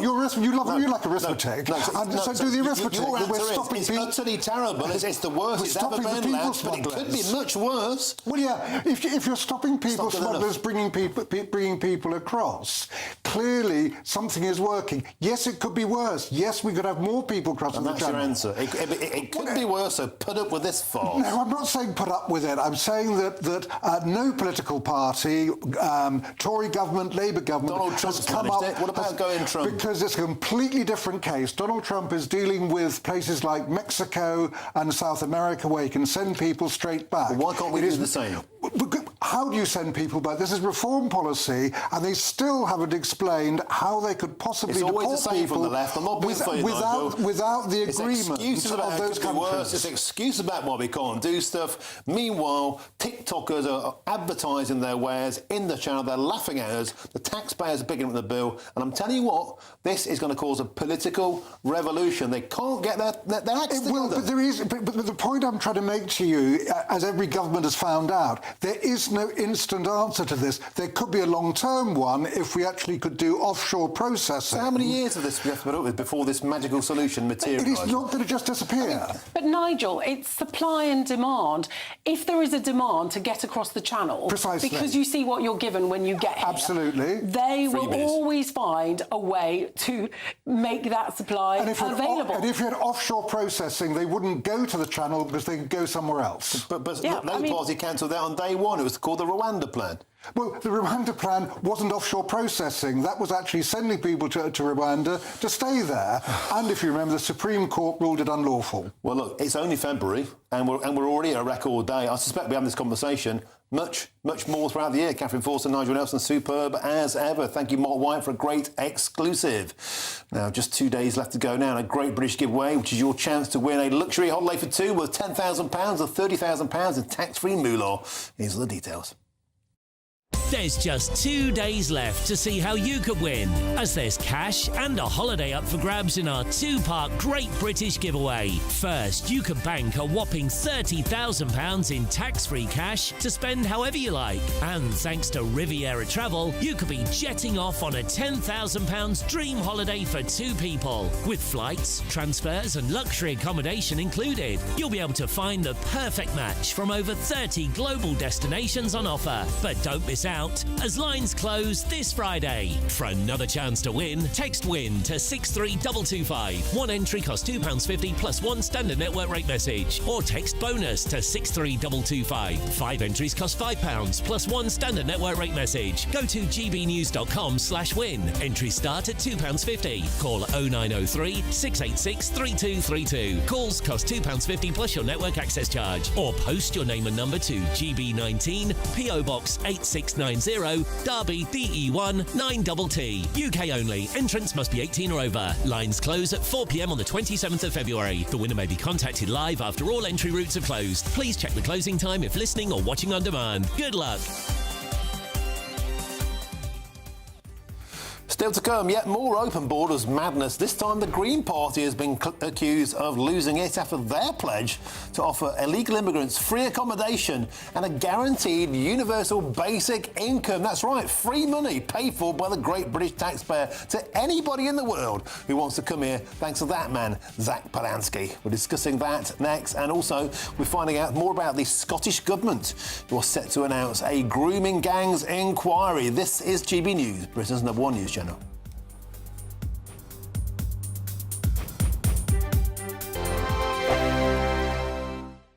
No matter the state it's in, this is our nation. Join me, Jacob Rees-Mogg, for a genuine, honest discussion on where we have been, where we are going, and where we are with the people who set the direction. Tune in to State of the Nation every Monday to Thursday, 8 to 9 o'clock, only on GB News.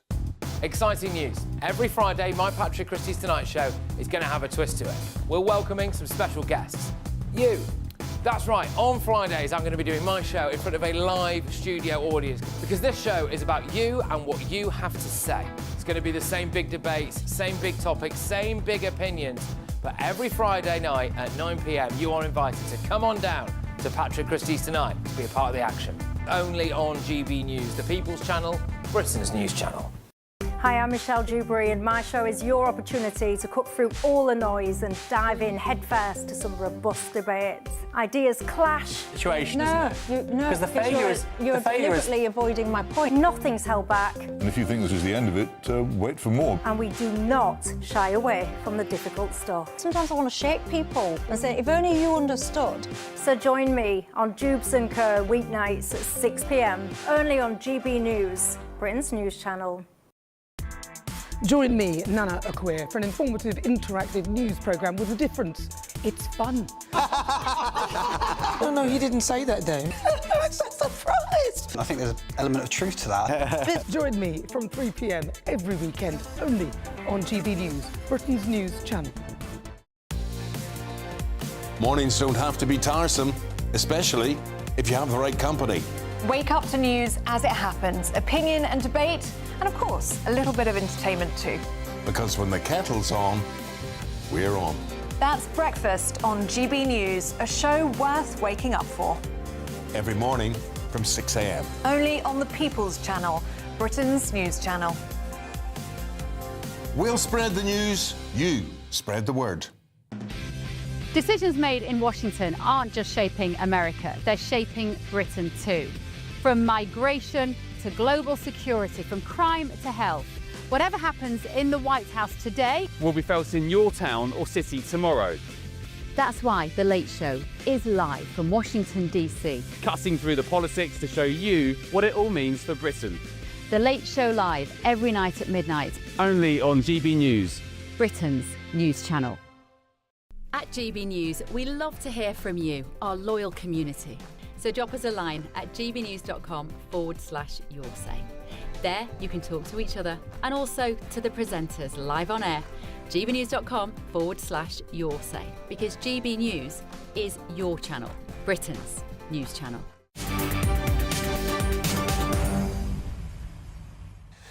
Welcome back. Time is 4:27. You're with me, Martin Daubney, here on GB News. Now, I've got some breaking news for you now, just into us here. And it's this: the Scottish Government has announced an inquiry into grooming gangs, into rape gangs in Scotland.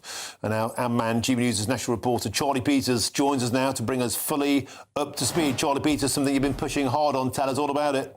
Martin, this is a significant update in how the Scottish Government has reacted to reporting north of the border on the grooming gang scandal. In November, GB News revealed a gang had been operating in Glasgow 10 years ago, with a brave survivor called Taylor speaking to us about her experiences. She then later wrote a letter to the First Minister, John Swinney, demanding that the SNP launches an inquiry on the back of the many failures that we uncovered through her social care files and other details that we revealed at the time. This was followed up by other reporters in Scotland.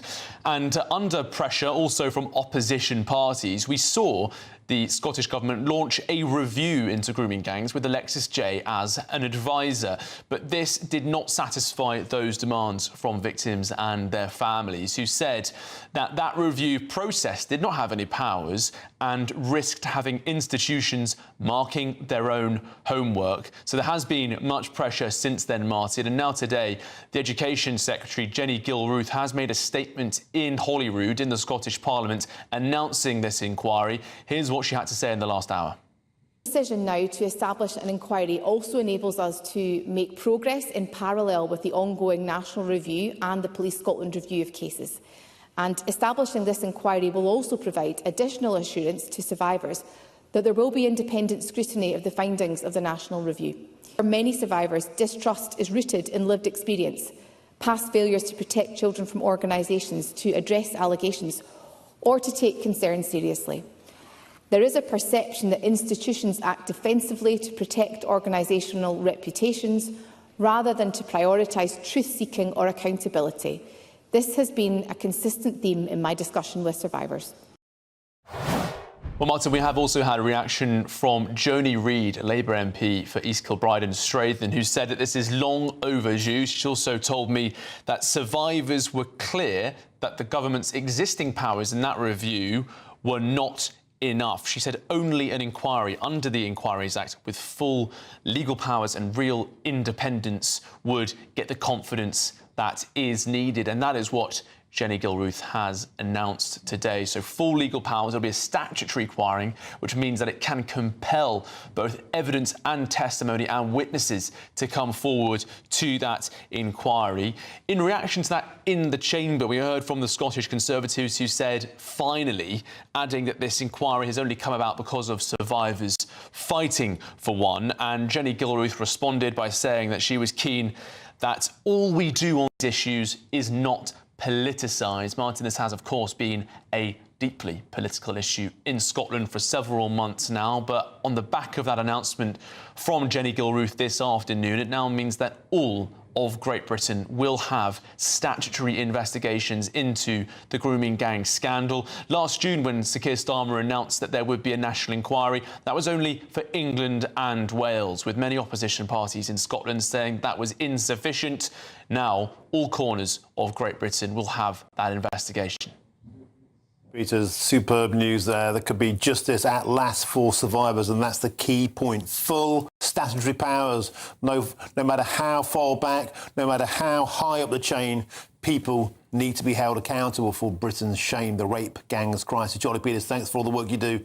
Thanks for bringing us up to speed today. Thank you very much indeed, my friend. Now, loads more still to come between now and 5 p.m, including the Green Party, which has been accused of open borders madness today after their pledge to offer illegal immigrants free accommodation and even a guaranteed universal basic income. That's right, free handouts for anybody who comes here illegally from anywhere in the world. We're discussing this next. In fact, we're going to have quite a ding-dong about it. First, though, here's your latest news headlines with Sam Francis.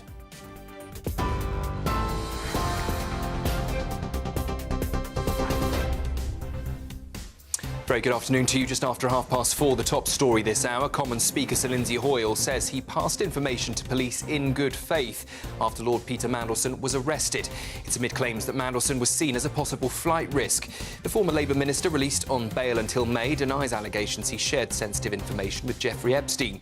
He says any suggestions he planned to flee are baseless. The BBC's Director General has ordered a fast-tracked investigation after a racial slur was broadcast during Sunday's BAFTA coverage. He says it was a serious mistake. Campaigner John Davidson, whose Tourette syndrome caused the outburst, says the BBC should have worked harder to control sound, describing the words as an involuntary neurological misfire. Hundreds of migrants are crossing the Channel today in what could be the biggest surge of small boats so far this year.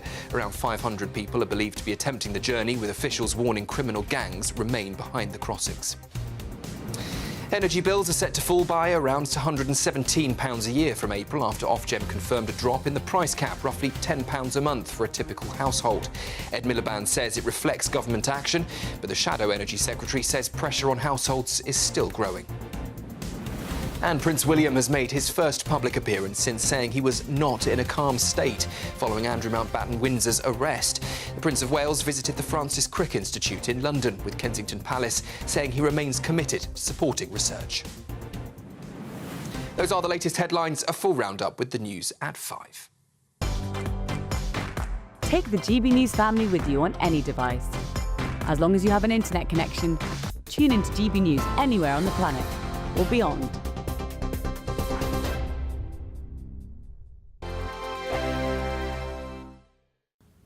Afternoon. Yes, it's time for your latest weather update from the Met Office here on GB News. Pretty mild out there in places. Tomorrow, still fairly mild, especially across the southeast, but not quite the same temperatures that we've seen today. Further west, it's been quite wet today in western Scotland especially. The rain continuing here on and off through the night, and we'll see further showers over northern England, Wales and southern Scotland, along with Northern Ireland during the night too. But much of eastern England will stay dry. There'll be some lengthy clear spells, but with the air wafting up from the south, it's not going to be a cold night. Temperatures in many towns and cities staying in double digits. A largely dry start to Thursday, but many places won't stay that way. Still the odd shower in the morning over parts of northern England and Wales. It should have some brightness over parts of eastern England, but it won't be as warm and sunny here tomorrow as it has been today. Certainly further west there'll be a thickening cloud and some outbreaks of rain, initially fairly patchy, but some heavier rain likely to push into Northern Ireland and western Scotland during the morning. So as I said, after a largely dry start, it will be turning wetter and windier. The winds getting quite gusty at times through Thursday as they bring in this zone of wet weather, creeping into northwest England and West Wales by lunchtime, and then spreading over northern England towards the Midlands and most of Wales into the southwest of England by the middle of the afternoon. East Anglia in the southeast may well stay dry and quite bright, and here we'll have the highest temperatures, 14, perhaps even 15 with some brightness, but those numbers down on today's values and feeling cooler with the breeze. It remains pretty gusty into Friday, especially so in the south, and there'll be further outbreaks of rain. Difficult to pin down exactly where will be wettest on Friday, but that rain does need watching as we go through the course of Friday. Temperature-wise, again though, on the mild side with a bit of brightness, those numbers likely to creep into the teens, turning a little cooler though across northern parts of Scotland and feeling fresher in the south once more because of the wind. Thank you, Britain, for all of you who listen to GB News Radio. Whether you're at home or on the go, you're making us Britain's news channel and Britain's radio station. Good afternoon. This is the latest AI travel news from GBNews.com. Northbound on the A4232, delays are building from St Fagans towards the M4 at junction 33, with congestion and 3 lanes restricted. On the M18 northbound, the exit slip at junction 4 is down to 1 lane after a broken down vehicle. In Kent, the M20 westbound between junction 3 and junction 1 has a lane closed for a stranded vehicle. In Norfolk, the A47 westbound is shut between the A1065 and the A10 after a crash. And on the trains, Avanti West Coast has minor delays, and cross-country is disrupted between Newport and Cardiff Central. For more travel news, go to gbnews.com.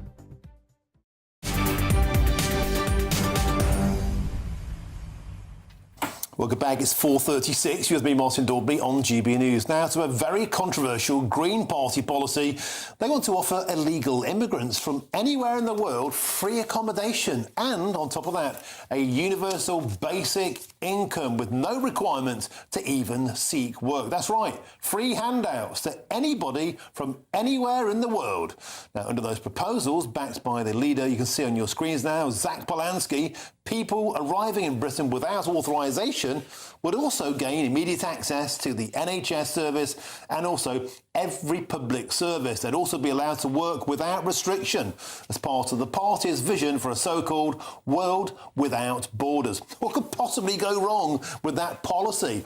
Well, let's probe it now, and I'll speak with the senior fellow at the Centre for Migration Control, Tom Jones, and also the political commentator, Fahima Mohammed. Welcome to you both. Tom Jones, I should go with you first.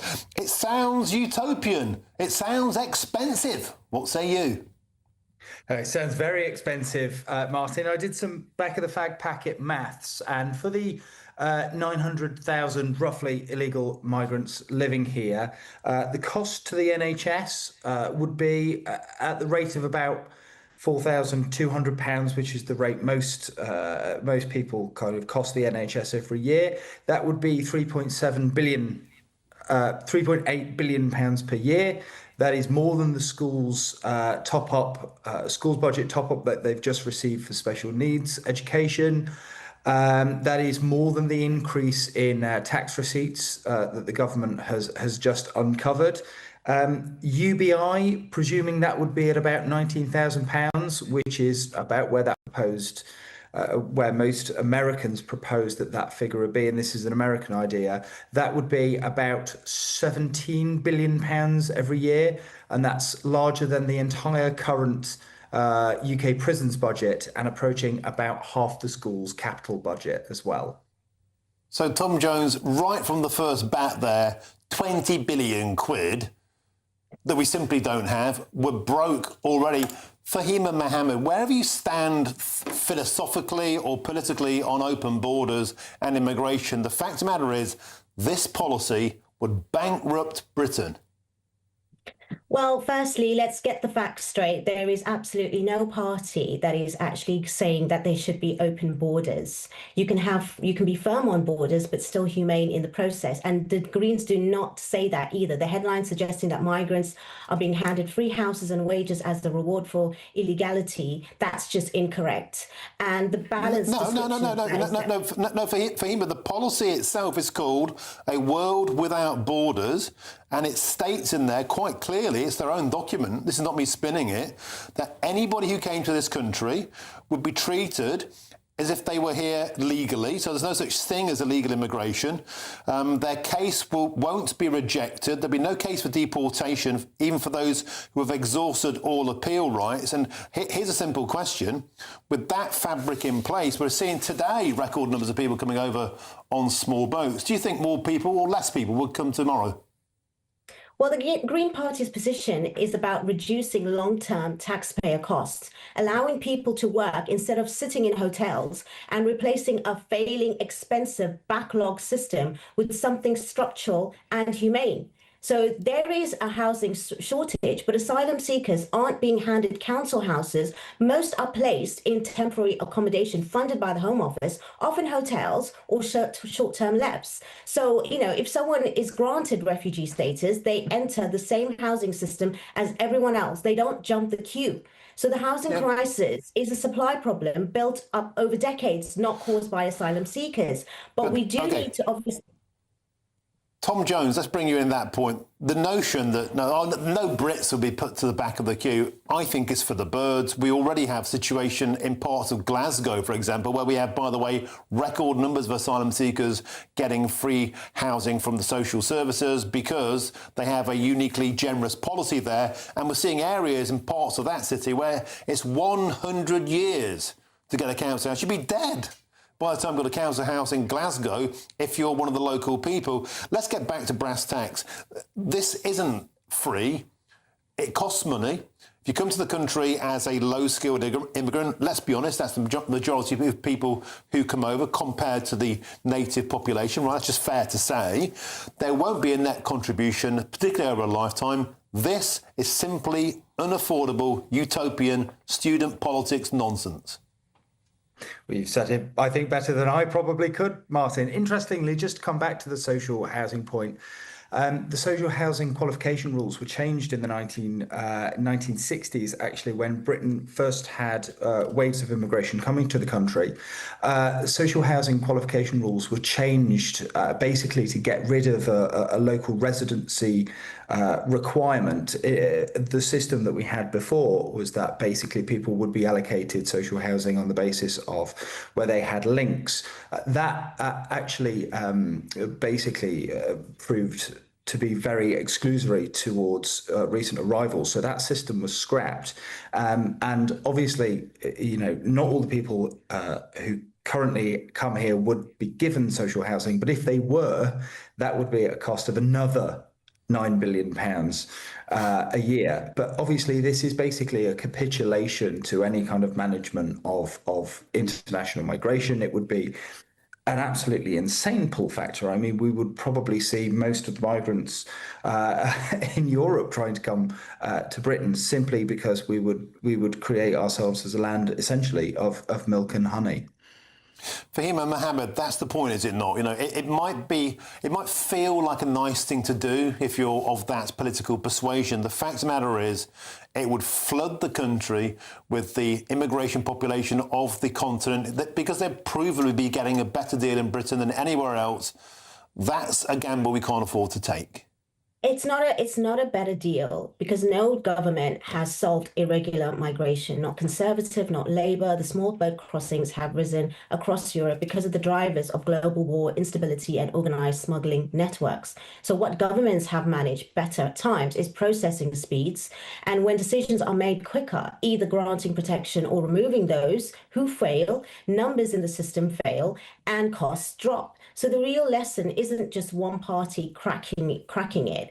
It's really about the slow backlogs and the inconsistent policy made, you know, to make the problem worse. And every government has promised control. The difference comes down to speed, enforcement, efficiency and international cooperation, not these slogans. And, you know, banning people from working doesn't make a difference when it comes to, making sure that they are obviously still vetted, they are still registered while their claims are being processed, and asylum seekers are a tiny fraction of the UK workforce and mostly will fill the labour shortages as well. OK, Fahim and Mohammed, we have to leave it there. Thank you very much. And Tom Jones, thanks for joining us on the show today. Quick reaction from Nigel Nelson. Nigel Nelson, I just think we need to talk about this. We can scoff. We can brush it to one side as, you know, nonsense, unicorn politics. But the Green Party are climbing in the polls, that they're in a position where they could be winning a significant amount of seats. We have to scrutinise their policies. We can't afford this kind of nonsense. No, I don't think we can. And Fahima made the point just then that what we should be doing is cutting the backlog, and that way you speed up removals of people who haven't got the right to be here. The other contentious point, though, is whether or not people who are here should have the right to work, and whether they should have the right to work earlier, because obviously they would then pay for their upkeep by doing so. Would they?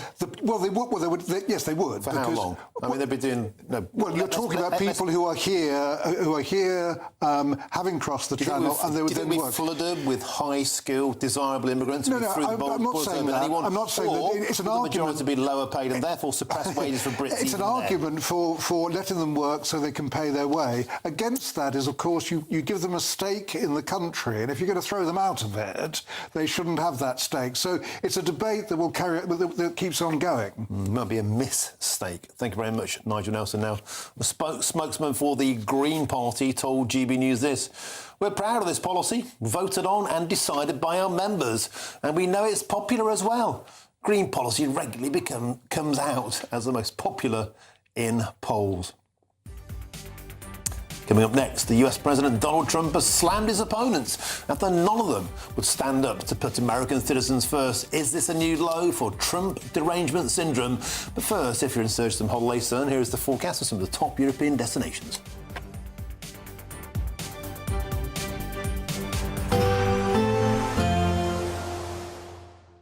Can't wait to get in that sea. Lovely and warm. Just like the feeling of having great travel insurance. All Clear Travel Insurance sponsors GB News Travel Destinations Forecast. Plenty of warm and sunny weather across Europe now. Blustery showers in Cyprus, windy in the Canaries.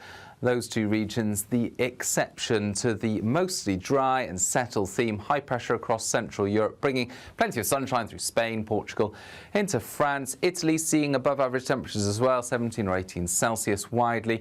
But we do have these showers across the Greek islands into Cyprus with some gusty winds.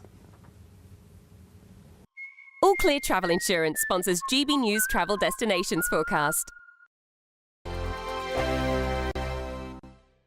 At GB News, we love to hear from you, our loyal community. So drop us a line at gbnews.com/yoursay. There you can talk to each other and also to the presenters live on air. gbnews.com/yoursay, because GB News is your channel, Britain's news channel. GB News Breakfast, every day from 6 a.m. I've got some stuff for you guys to make your own pancakes. I'm still trying to deal with the all chili of our favourite things. I was told that you like a hazelnut chocolate spread. Yes, very well done. Yes, a hazelnut chocolate spread. With some you need to try this. Bananas.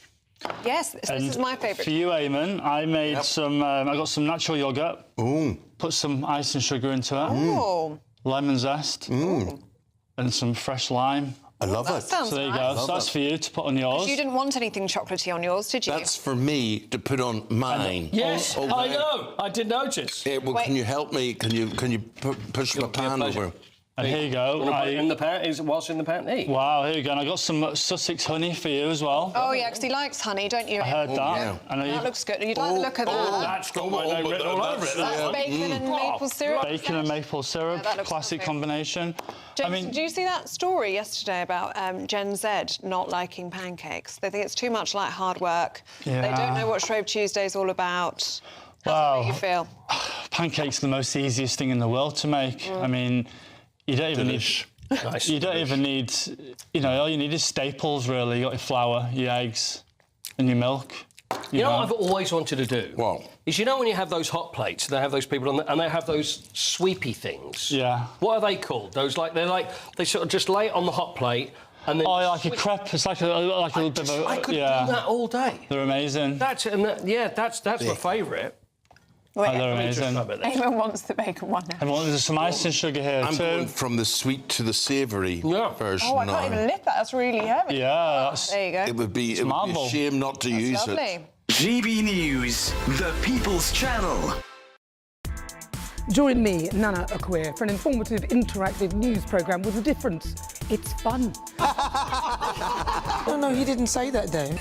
I'm so surprised. I think there's an element of truth to that. Join me from 3 p.m. every weekend, only on GB News, Britain's news channel. In the GB newsroom, we bring you the news as it happens. With our team of dedicated journalists across the UK, we're ready to keep you up to date with what's happening every half an hour, every single day. Bulletins here on GB News, the People's Channel, Britain's news channel.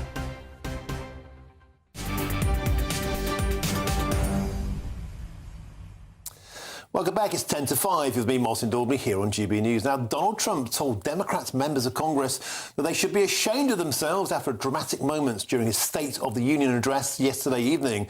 The US president called on people to stand up if they thought that the first duty of his government is to protect American citizens and not illegal migrants. And every single Democrat stayed in their seat. Here's what happened. If you agree with this statement, then stand up and show your support. The first duty of the American government is to protect American citizens, not illegal aliens.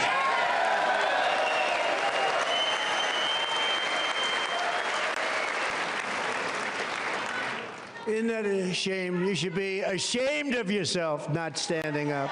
You should be ashamed of yourself.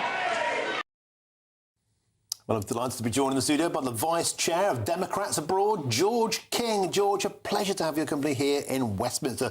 Donald Trump's allies are saying this is a trap very well sprung. Do they have a point? Martin, they do. Donald Trump is a lot of things, and we may not have time to cover them all, but one of them is a showman. And you saw it for nearly 2 hours last night with lots of feel-good pieces and medals and Olympic people and so forth. And part of that, I've never seen him stay on script like that. That was incredible. And clearly this was a scripted moment to try and create exactly this, to try and create this vignette that they can try and run in the midterms to try and keep from losing control of the House and maybe even the Senate. The context, of course, was the trap was this. He is commenting about illegal immigrants, commenting specifically about his policies, and of course they've been horrendous. Splitting families, attacking American citizens in their streets, in their homes, what's happening with ICE. You've been reporting on it, you know what it is. That was the context of illegal immigrants versus Americans. So the trap was, you can stand up and pretend that what he's doing is about illegal immigrants. It's not. It clearly hasn't been.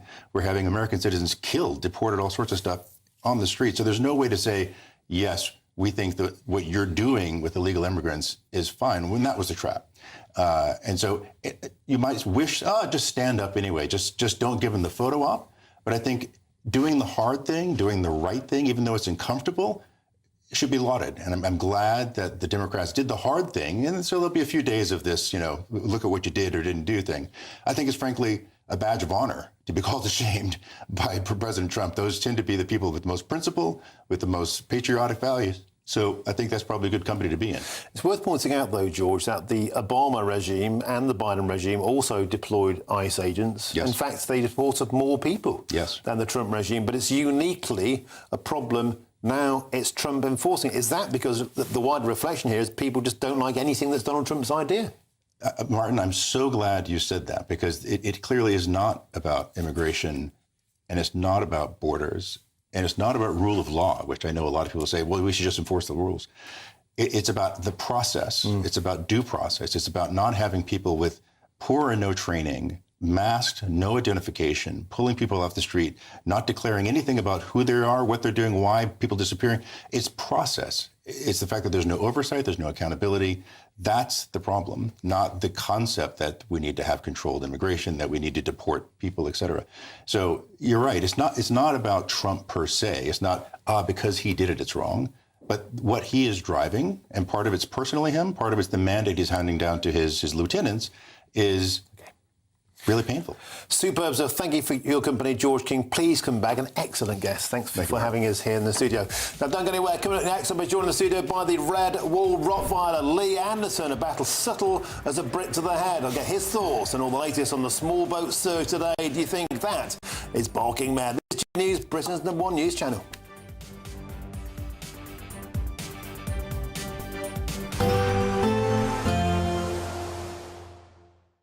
Expect warm spells with the odd rude interruption.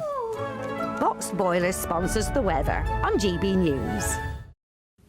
Afternoon. Yes, it's time for your latest weather update from the Met Office here on GB News. Pretty mild out there in places. Tomorrow, still fairly mild, especially across the southeast, but not quite the same temperatures that we've seen today. Further west, it's been quite wet today in western Scotland especially. The rain continuing here on and off through the night, and we'll see further showers over northern England, Wales and southern Scotland, along with Northern Ireland during the night too. But much of eastern England will stay dry. There'll be some lengthy clear spells, but with the air wafting up from the south, it's not going to be a cold night. Temperatures in many towns and cities staying in double digits. A largely dry start to Thursday, but many places won't stay that way. Still the odd shower in the morning over parts of northern England and Wales. We should have some brightness over parts of eastern England, but it won't be as warm and sunny here tomorrow as it has been today. Certainly further west there'll be a thickening cloud and some outbreaks of rain, initially fairly patchy, but some heavier rain likely to push into Northern Ireland and western Scotland during the morning. So as I said, after a largely dry start, it will be turning wetter and windier. The winds getting quite gusty at times through Thursday as they bring in this zone of wet weather, creeping into northwest England and West Wales by lunchtime, and then spreading over northern England towards the Midlands and most of Wales into the south of England by the middle of the afternoon. East Anglia in the southeast may well stay dry and quite bright, and here we'll have the highest temperatures, 14, perhaps even 15 with some brightness, but those numbers down on today's values and feeling cooler with the breeze. It remains pretty gusty into Friday, especially so in the south, and there'll be further outbreaks of rain. Difficult to pin down exactly where will be wettest on Friday, but that rain does need watching as we go through the course of Friday. Temperature-wise, again though, on the mild side with a bit of brightness, those numbers likely to creep into the teens, turning a little cooler though across northern parts of Scotland and feeling fresher in the south once more because of the wind. Expect warm spells with the odd rude interruption. Box Boilers sponsors the weather on GB News. Thank you, Britain, for the thousands of you who are becoming friends of GB News each and every week.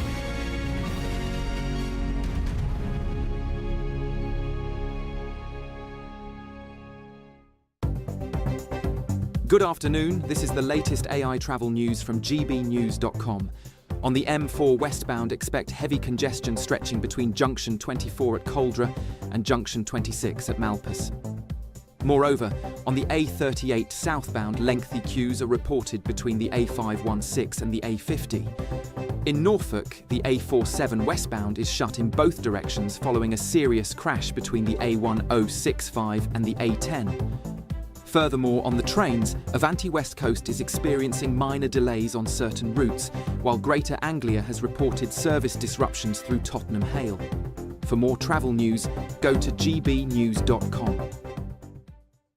It's the final week to see how you could win £30,000 in tax-free cash. You wouldn't need to treat yourself to a holiday. There's also a terrific £10,000 to spend on a Riviera travel holiday of a lifetime for two. So whether you fancy a cruise or an escorted tour, you'll have over 30 worldwide destinations to choose from. But you have to hurry because time is ticking. For another chance to win, text WIN to 63225. One entry costs £2.50 plus one standard network rate message. Or text BONUS to 63225. 5 entries cost £5 plus one standard network rate message. Go to gbnews.com/win. Entries start at £2.50. Call 0903 686 3232. Calls cost £2.50 plus your network access charge. Or post your name and number to GB19 PO Box 8690 Derby DE1 9TT. UK only. Entrance must be 18 or over. Lines close at 4 p.m. on the 27th of February. Please check the closing time if listening or watching on demand. Good luck. I'm Michelle Dewberry, this is Jubes & Co with you. Hello everyone, Patrick Christie is here to GB News, Britain's news channel. Access the stories that matter to you. Take the GB News family with you on any device. And as long as you have an internet connection, tune in to GB News anywhere on the planet or beyond. GB News, the People's Channel, Britain's news channel. Mornings don't have to be tiresome, especially if you have the right company. Wake up to news as it happens, opinion and debate, and of course, a little bit of entertainment too. Because when the kettle's on, we're on. That's Breakfast on GB News, a show worth waking up for. Every morning from 6 a.m. Only on the People's Channel, Britain's news channel.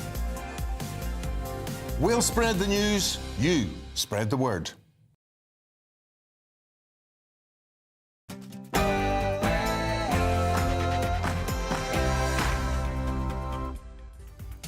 Very, very good afternoon to you. It's 5 p.m. and welcome to the Martin Daubney Show here on GB News, broadcasting live across the UK. We've got all the very latest news, debate and analysis all the way through until 6 p.m. What a cracking show. And here's what's on today's menu. Do whatever it takes to secure our borders. Yes, the so-called Spring Storm Order has launched just today. Over 500, a record, illegal immigrants in 10 boats have headed to Britain. We've got exclusive footage from a Pax dinghy where men are brazenly waving and mocking British taxpayers.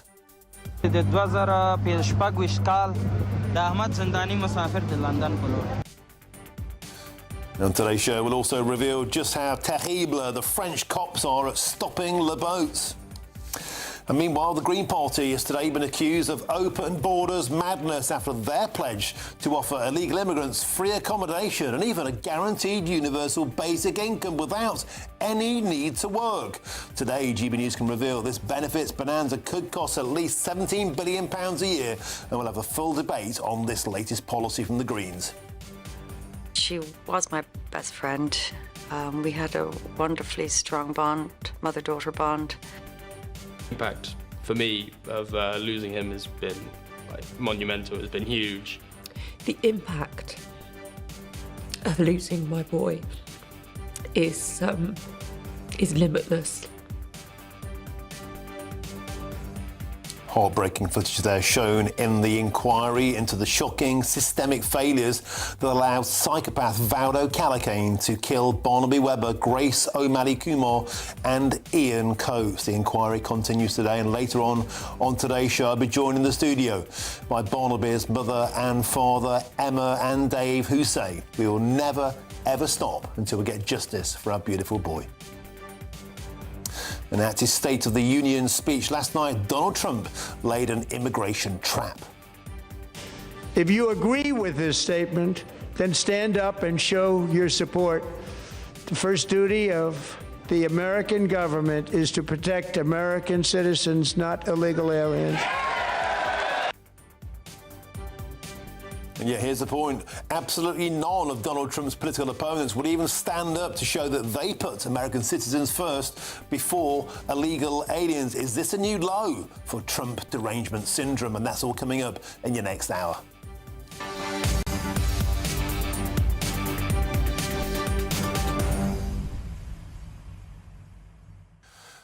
A record number for the time of year of illegal immigrants have already come over the channel today. Over 600, Mark White tells us now, in 10 boats. The numbers are getting greater and greater and greater, as is the money we're shoveling towards the French. It's a total waste of money. Mark White's analysis today shows that around about only 1,000 illegal immigrants are actually stopped on French beaches. The 22,500 that are returned to France, the rest, the boats simply conk out, or they're overcrowded in the channel. It's an absolute shambles. The previous government couldn't stop the boats and it sunk them. This government can't smash the gangs. Will it sink them? I'm joined in the studio soon by the Red Wall Rottweiler. Leanne is waving at me now. I think he's waving.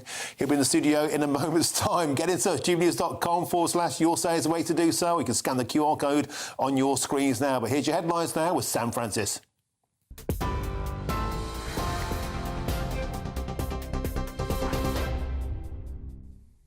Martin, thank you, and a very good evening. Just coming up to 4 minutes past 5. The top story, Commons Speaker Sir Lindsay Hoyle says he passed information to police in good faith after Lord Peter Mandelson was arrested amid claims he was seen as a possible flight risk. To prevent any inaccurate speculation, I'd like to confirm that upon receipt of information that I felt it was relevant, I passed this on to the Metropolitan Police in good faith, as is my duty and responsibility. It is regrettable this rapidly ended in the media. Well, the former Labour minister was detained on suspicion of misconduct in public office and later released on bail until May. His lawyers have called suggestions he planned to flee baseless. Police are continuing to investigate allegations he passed sensitive information to Jeffrey Epstein, which he denies, saying his priority is to cooperate and clear his name. At Prime Minister's questions, though, the Conservative leader Kemi Badenoch intensified the political row. She claimed Labour backbenchers are now being labelled the, quote, pedo of defenders party over the handling of that case. The Prime Minister condemned the language. The defining moment of this man's premiership will not be breakfast clubs. It will be the sight of the man he appointed as ambassador to Washington just last year getting arrested. No wonder they're calling themselves all sorts of things. He needs to stop moaning about us and start fixing his useless government. Why should the country have to put up with 3 more years of this? All she does is cart from the sidelines, talk the economy down, talk the country down. In the meantime, because of our work, what is happening? Energy bills down, as announced this morning. Inflation down. Borrowing down. And what's up? Retail spending is up. Investment is up. Business confidence is up. That's the difference a Labour government makes. In other news this hour, the BBC's Director General has ordered a fast-tracked investigation after a racial slur was broadcast during Sunday's BAFTA coverage, calling it a serious mistake. Campaigner John Davidson, whose Tourette syndrome caused him to shout out during the ceremony, says the broadcaster should have worked harder to prevent his tics being heard. The BBC has apologised and removed the language from iPlayer, while BAFTA says it takes full responsibility after the incident. Davidson has said the words were an involuntary neurological misfire, not a reflection of his personal beliefs. The government insists there is no pause to its Chagos Islands deal, despite a minister today telling MPs the legislation was being paused during talks with the United States. Foreign Office Minister Hamish Falconer said the process was on hold while discussions take place, after Donald Trump had urged Sir Keir Starmer to scrap the agreement. The deal would see the UK hand sovereignty to Mauritius while leasing back the Diego Garcia military base at an average cost of £101 million every year. Ministers say the UK's position has not changed, with timings still to be announced. Counter-terrorism police are now assisting Greater Manchester Police after a man allegedly entered Manchester Central Mosque carrying weapons, including an axe, during Ramadan prayers. The suspect in his 40s has been arrested on suspicion of possessing an offensive weapon and drugs and remains in custody. Officers are still searching for a second man and say they're keeping an open mind about the motive for the incident. Sir Keir Starmer has expressed concern after it took place. Hundreds of migrants are crossing the Channel today in what could be the biggest surge of small boats so far this year. It's understood around 500 people have been attempting the crossing, with 10 boats launched from French beaches early this morning. If confirmed, arrivals in 2026 will pass 2,000. That is higher than at the same point in the past 2 years. Energy bills are set to fall by around £117 a year from April after Ofgem announced a drop in the price cap. That means for a typical household roughly £10 saving a month, though the exact amount will vary. Energy Secretary Ed Miliband says the fall reflects the government's action in the budget, but the Shadow Energy Secretary Andrew Bowie says pressure on households is still growing. But this is actually devastating for Ed Miliband and Rachel Reeves. Despite all of the efforts they've made, their sleight of hand, increasing taxes to pay for a slight reduction in bills, we're still £70 worse off in our energy bills than we were in July 2024. And all the experts predict that bills are going to continue to rise for the rest of this year. So this promise that Ed Miliband gave us during the election of reducing bills by £300 looks even more unlikely by the day, despite their best efforts to try and cover up what is a nonsensical approach to energy in this country. Those are the latest headlines for now. I'll hand you straight back to Martin in Westminster. For all the latest from GB News whilst you're on the go, get the GB News app. Scan the QR code now to download or visit gbnews.com/app.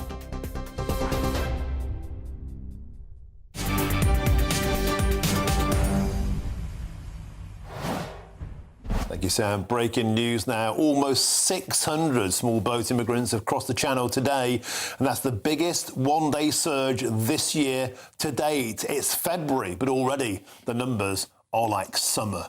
Now, GB News' provisional figures reveal that 590 immigrants were taken to the Kent port of Ramsgate by Border Force vessels and lifeboats throughout the course of today, on yet more bad news for the government's plan to stop the boats. Don't forget, Ramsgate is being used because Dover is being fully refurbished. It's worn out. So many people have walked down the gangplank in Dover, they've had to shift proceedings to Ramsgate. But if they thought it was going to be quiet, I'm afraid they're sorely disappointed. A record day for the time of year. Is this a taste of things to come in an already record-breaking year for this government's failure to smash the gangs? I'm delighted to be joined in the studio by GB News' senior political commentator Nigel Nelson, as well as the Reform UK for MP for Ashfield and the party's chief whip Lee Anderson. Gentlemen, welcome to the studio. Let's just set some of the numbers out, Lee Anderson, today. 600 today. That's already a record for this time of year in any previous year. This year we're already beyond 2024 levels and 2025 levels. We've heard as well from Mark White today, there are at least 4,500 extra immigrants waiting on the beaches in makeshift camps of Calais and Dunkirk, waiting to make the channel. But it gets worse. 700 million quid we've sent to the French since this government came into power, and figures out today from Mark White show that the French have only actually intercepted around about 1,000 people on the beaches. It's a total waste of money. The last government couldn't stop the boats. This government can't smash the gangs. Well, yeah, and you say they've intercepted, is it 1,000 people or 1,000 boats? I'm not quite sure. People. But the thing is, Martin, they might have intercepted these people, but they've not stopped them getting on a dinghy, because these people may try once, twice, 20 times, but eventually they will get to this country. Because when I was in Calais, the gendarmes, the police, the army, the security services told us every single young male that was in them camps in Calais will at some stage get to our shores, be put in a hotel, and then they'll be able to go through the asylum process and eventually claim asylum. It's absolute nonsense. Starmer said he would smash the gangs. I've been coming on this channel now for 4 years talking about this same subject every single week, and it gets worse and worse. And that spineless lot over there, those cowards over there, haven't got the backbone or the political will to sort this out. It can be sorted out in a matter of weeks. How would you sort it out? Detain and deport. No person crossing that channel illegally via lorry or small boat should be allowed to roam our streets. If you detain these young men and put them in camps and never let them out, they would stop coming, Martin, in a matter of weeks. And how do you deport them? The bit I never understand about reform immigration policy is you need the agreement of the countries you're sending them to. It doesn't matter, Nigel. Once you detain these people in a secure camp and say, right, you're going nowhere apart from back to your home country or to a third country, you're not going to be allowed out, you're not going to be allowed to claim asylum, you're going nowhere, they will stop coming. Well, you can't argue with that. You say that, but I mean, the Tories argued that when Rwanda was actually still mooted, that was acting as a deterrent, and it plainly wasn't. So, again, I come back to, how do you send people back to their home countries unless you've done a deal with that home country to take them?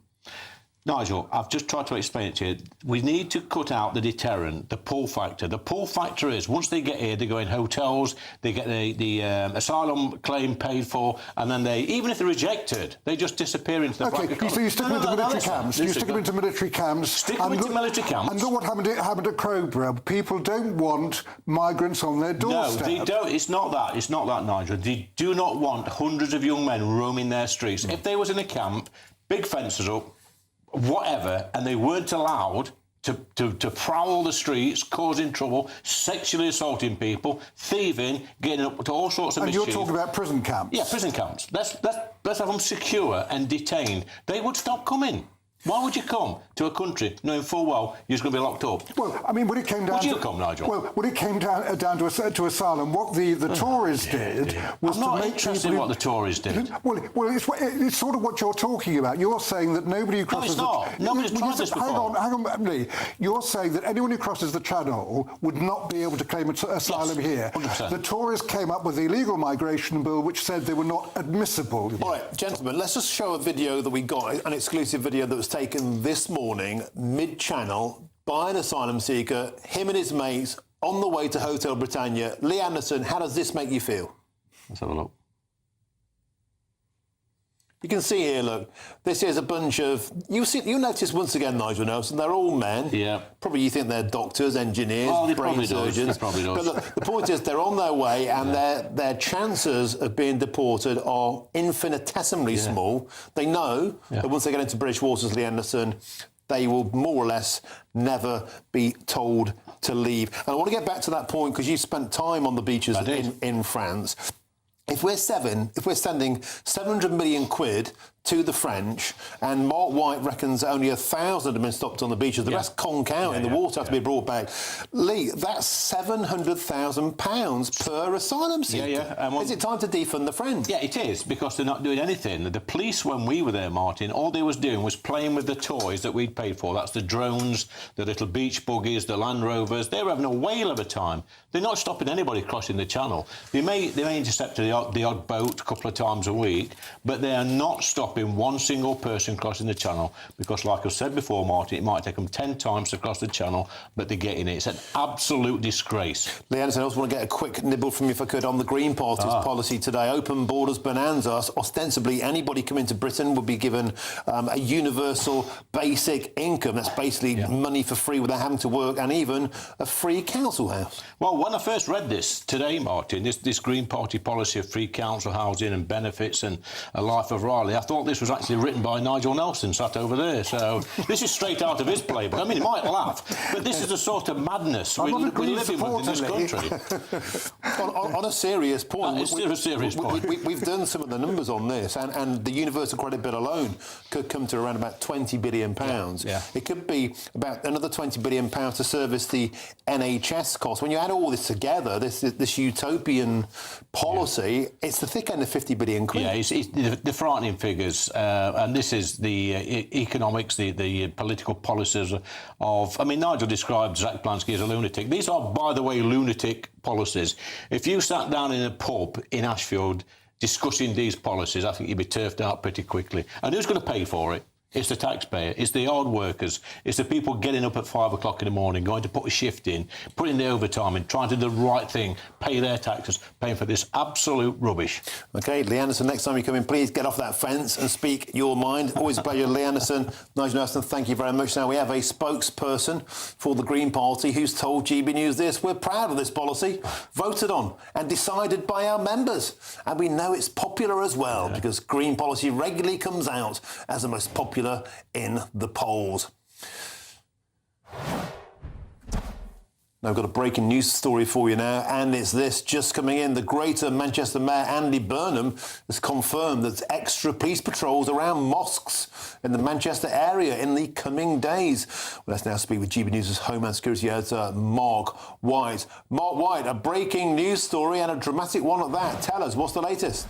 Yeah, this follows a very concerning incident that happened at the central Manchester mosque last night, about 20 to 9 last night, when two men entered the mosque during Ramadan prayers.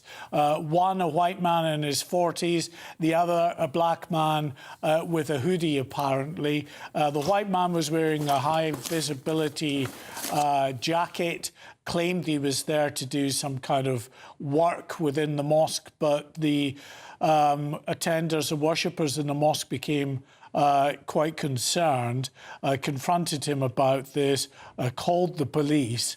The police attended. The black man, we're told, disappeared before the police arrived. The white suspect, though, was arrested and searched.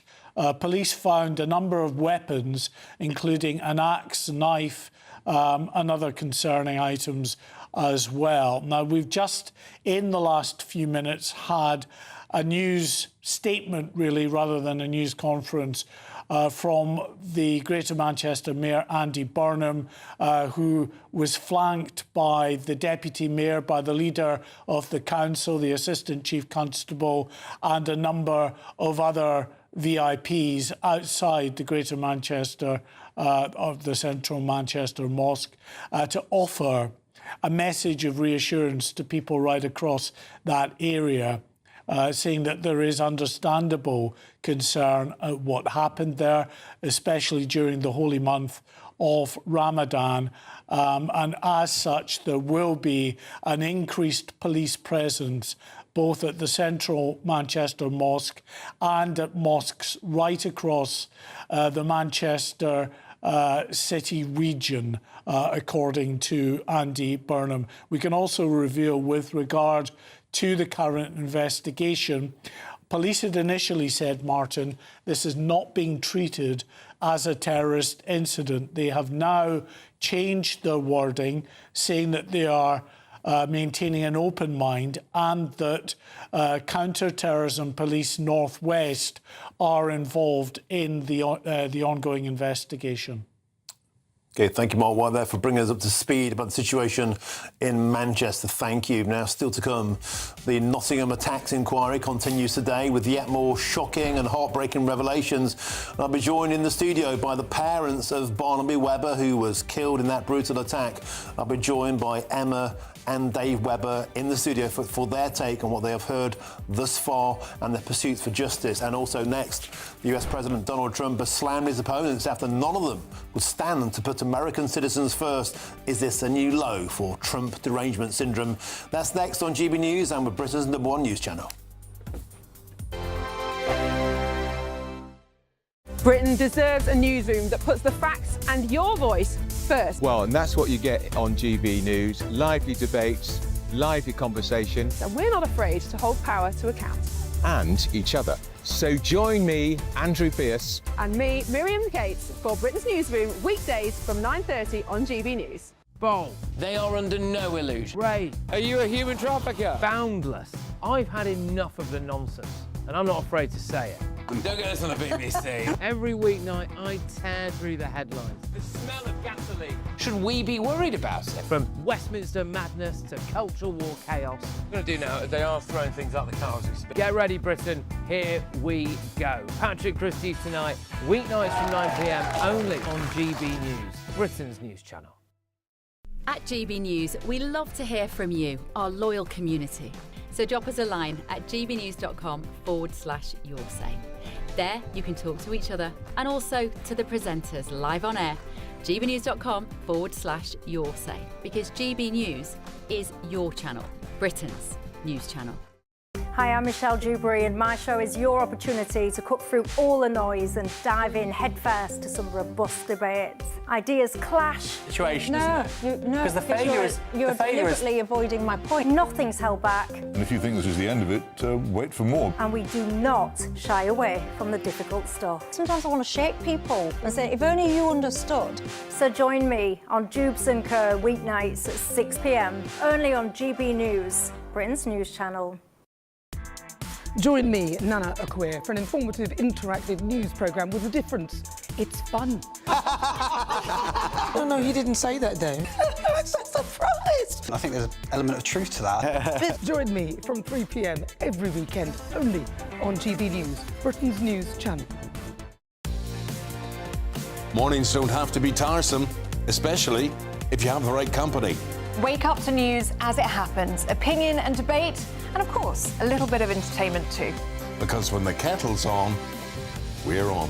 That's Breakfast on GB News, a show worth waking up for. Every morning from 6 a.m. Only on the People's Channel, Britain's news channel. We'll spread the news, you spread the word. From the school run to the home run, watch a new show for all of Britain. So he can say whatever he wants. A straight-talking show where all voices are heard.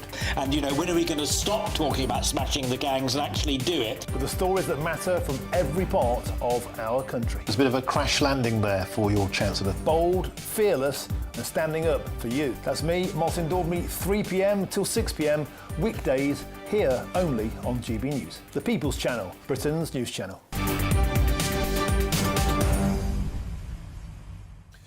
Welcome back. Time is 5:24. You're with me, Martin Daubney, here on GB News. Now, Donald Trump told Democrats members of Congress that they should be ashamed of themselves after dramatic moments during his State of the Union address yesterday evening, when the US president called on people to stand up if they thought that the first duty of his government is to protect American citizens and not illegal immigrants. But here's the point.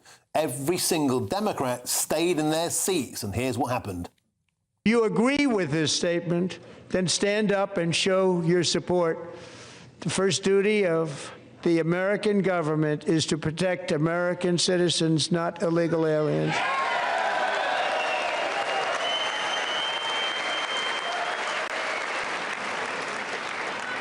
Isn't that a shame? You should be ashamed of yourself not standing up. You should be ashamed of yourself. Well, let's now speak with the pollster and the political advisor, James Johnson, who joins us live from New York City. James Johnson, welcome to the show. I saw your reaction to this. You think this was a superb trap that Donald Trump spectacularly laid and his enemies walked straight into it? Yeah, look, it was theatre, Martin, absolutely no doubt. I think in the past, the State of the Union addresses have been quite lofty affairs. They've been about consensus between political parties, and they've been about presidential leadership. It was not that. It was classic Trump. It was aggressive. It was very much focused on attacking Democrats. But there's no doubt about it. That contrast, which we just saw a clip of, is going to be played over and over again in Republican ads between now and the midterms. And it gets at a concern about Democrats that exists amongst voters, that they don't quite share the same values as them. They don't quite share the same values on immigration, on things like transgender rights, and on things that they are worried about in terms of the direction of the country. So it's going to act as a real reminder, I think, for voters of the contrast between Republicans and Democrats. It was a great political move from the president. And James Johnson, I was joined in the studio a short while ago by George King. He's the vice chair of Democrats Abroad, and even he felt it was a very, very clever manoeuvre, because if you have people who just despise Donald Trump so much, they won't even agree that a politician's job is to protect American citizens first. It surely highlights the total lunacy of Trump's derangement syndrome. But I think that's right, Martin. And, look, Trump needs these things at the moment because he is in trouble politically when it comes to the midterm elections. Midterms are always bad for incumbent presidents. He's struggling with stubborn inflation. He's struggling with concern over some of the tougher end of his immigration enforcement actions that obviously we saw hit Minnesota last month. And he's struggling with a general sort of sense of what does the federal government stand for. So he needed this moment, and I don't think it's going to change the game. State of the Union addresses, I don't think we'll be talking about this in October. The midterm election is November. But I do think that when it comes to those ads, it is an important clarifying moment. And look how the Democrats dealt with it. They sat there, and those video images of them sort of sat glumly, someone shouting back. I mean, they would have done better to walk off. But instead, they sort of sat there and really gifted Trump that moment.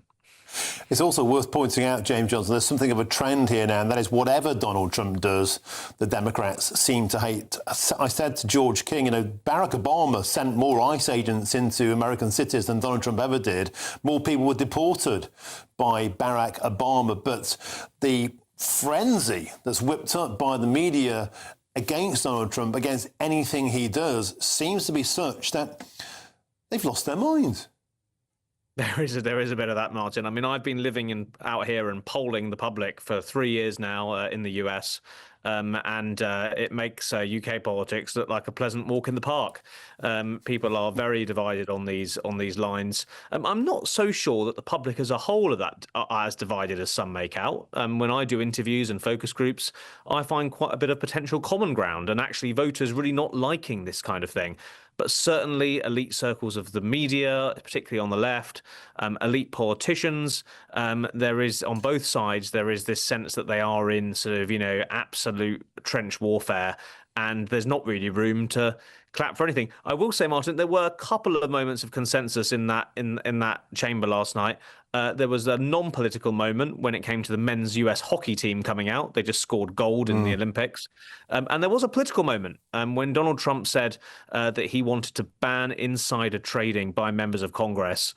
Elizabeth Warren, a Democrat congresswoman who's been very vocal on this, and a lot of other representatives on the Democrat side did stand up and applause. So it's not all lost just yet. Superb stuff. Thank you for joining us from the Big Apple there. That's the pollster and the political advisor, great friend of the show, James Johnson. Thank you very much indeed. Back to studio, Nigel Nelson. It does appear that people are so tainted against anything Donald Trump says or does, they can't even stand up and agree that American citizens should be put before illegal immigrants. It's astonishing. Well, as everyone has said this afternoon, it was a political trap. It was quite a clever one. It's one that he can use or Trump can use for his ad campaign. Point here is oppositions are there to oppose. So they're not going to get up and clap the president. They also know when he's right. They also know, well, is he right? The real job of government is to protect all the people they're responsible for, not dividing them up. Illegally, not divide. He's still responsible for anybody. Foreign rapist who's in the country. He's still responsible for anyone who's actually in the country. So it was a trap. The Democrats didn't like the sentiment behind it, and I think they did the right thing by staying put. OK, Nigel Nelson, superb stuff. There's loads more still to come between now and 6 o'clock, including in a few moments' time. The Nottingham attacks inquiry continues today, and yet more shocking and heartbreaking revelations came out. I'm delighted to be joined in the studio by the parents of Barnaby Webber. That's Emma and Dave Webber. Their beautiful boy was killed, of course, in that attack. They're going to join me exclusively to tell me about what's been going on thus far. But for now, if you're travelling home from work or from school, here's your traffic and your travel update. Please stick with us.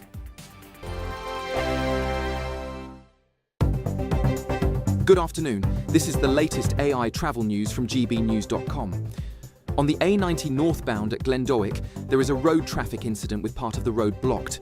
On the M4 westbound, congestion is building between junction 42 at Earlswood and junction 43 at Landarsea. In Norfolk, the A47 westbound is closed in all lanes after a crash between the A1065 and the A10, with delays expected into late tonight. On Hampshire's M3 westbound, a collision between junction 9 and 11 is causing around 1 hour of delays. And on the trains, Avanti West Coast has minor delays, and Greater Anglia has disruption through Tottenham Hale. For more travel news, go to gbnews.com.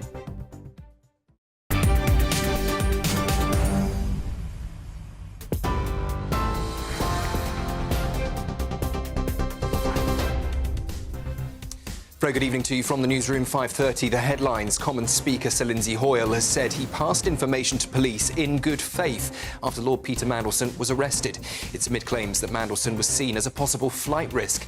The former Labour minister, released on bail till May, denies allegations he shared sensitive information with Jeffrey Epstein and says suggestions he planned to flee are baseless. The BBC's Director General has ordered a fast-tracked investigation after a racial slur was broadcast during Sunday's BAFTA coverage. Campaigner John Davidson, whose Tourette syndrome caused the outburst, said the BBC should have worked harder to control sound. Around 600 small boat migrants crossed the Channel today, the biggest one-day surge so far this year. Provisional figures show 590 people were brought into Ramsgate, with Border Force on standby for more crossings as the good weather continues. Energy bills are set to fall by around £117 a year from April after Ofgem confirmed a drop in the price cap. That's roughly £10 a month for a typical household. Ed Miliband says it reflects government action, but the Shadow Energy Secretary says pressure on households is still growing. And breaking this hour, the Home Office can appeal against a High Court ruling that banning Palestine Action as a terror group was unlawful. Judges have now given the government the green light to challenge the decision at the Court of Appeal, but no date has been set so far. Those are the latest headlines. I'll be back for the 6 o'clock news. Take the GB News family with you on any device. As long as you have an internet connection, tune into GB News anywhere on the planet or beyond.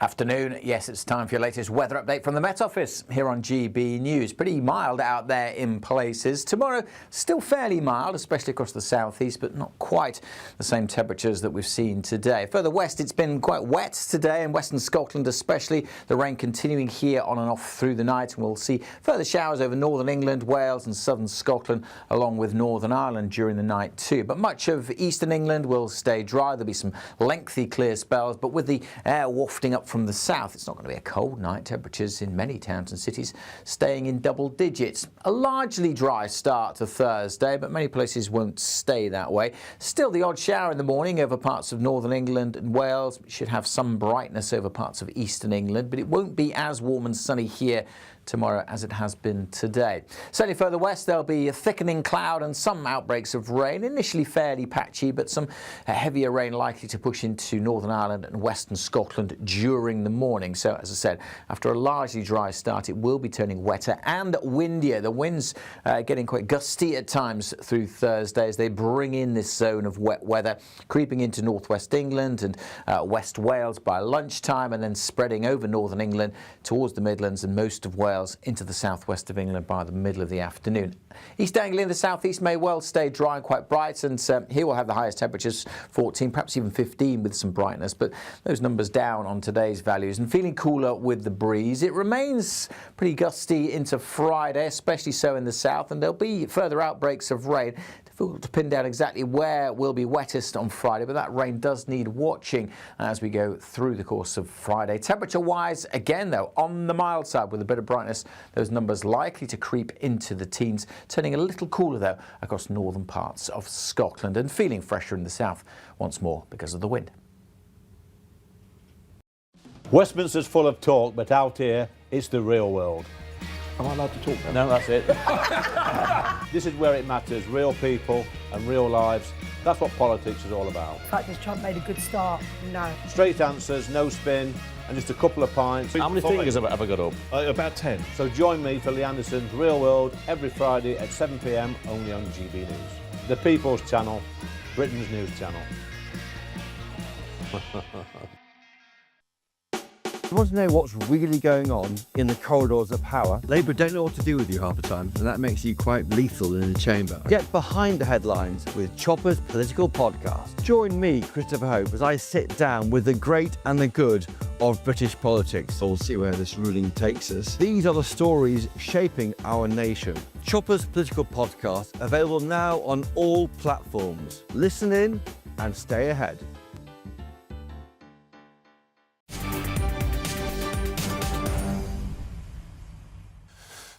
Welcome back. Time is 5:36. With me, Martin Daubney, here on GB News. Now returning now to the ongoing, heartbreaking public inquiry into the Nottingham attacks in 2023. And during yesterday's day of hearings, the family of Barnaby Webber, who of course was killed in that attack, paid a dramatic and heartbreaking video tribute to him. The impact for me of losing him has been monumental. It's been huge because for me, that's your best friend, your older brother. We spent all of our time together growing up. The impact of losing my boy is limitless, and it's infinite in its grief, in its sadness, in its pointlessness, its cruelty. Well, I'm delighted and privileged now to be joined in the studio by the parents of Barnaby Webber.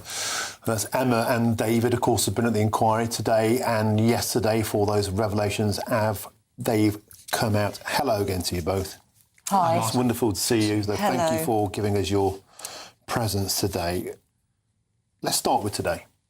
What have we learned today? I had Dr. Sanjoy Kumar in studio here yesterday. We had Lee and James Coates, and they were just so appalled and saddened by the fact they'd learned that Valdo Callicane couldn't be sectioned because he was black. That was bad enough yesterday. Yeah. What's happened today? Well, yeah, there were 7 occasions where he should have been sectioned. 4 of them he was. They were inappropriate sections, the ones that he did have. So, yeah, what catalogue of errors and excuses, feeble excuses, and target-driven. Today is actually the first day of witnesses, isn't it? Because it's today we've heard from 2 witnesses, and it was another long, gruelling day. And this is from the university, who I would say it's been very quiet. They haven't been mentioned much, have they, in this horror, in this tragedy? And what we heard today from their sort of head of mental health and director of sort of student well-being, that type of thing. And one was publicly live streamed. That's just finished, and the other one this morning, she was granted. It being a private one, but the transcripts are available, and it's more of the same, Martin. We heard this incredible line came out, that inquiry today, you were there, that there was an incident where Valdo Callicane tried to, he smashed into a room and a female student was inside. She was forced to jump from a first floor window to avoid what would happen next. Yeah. And we heard today that there were fears if Valdo Callicane was removed from the campus, he may have experienced stigma. Yeah, I mean, basically, that's exactly what we heard. It was all about protecting him, and it was completely about forgetting, in that case, that poor lady who jumped out the window because she was so scared and had to have surgery on her spine.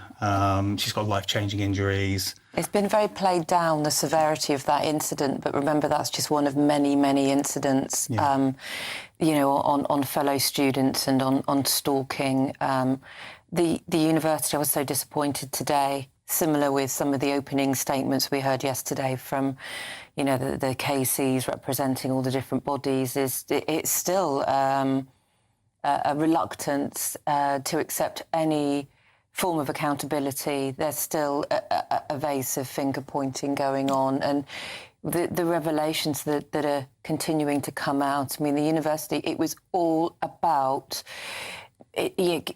keeping his mental health at the foremost of their minds.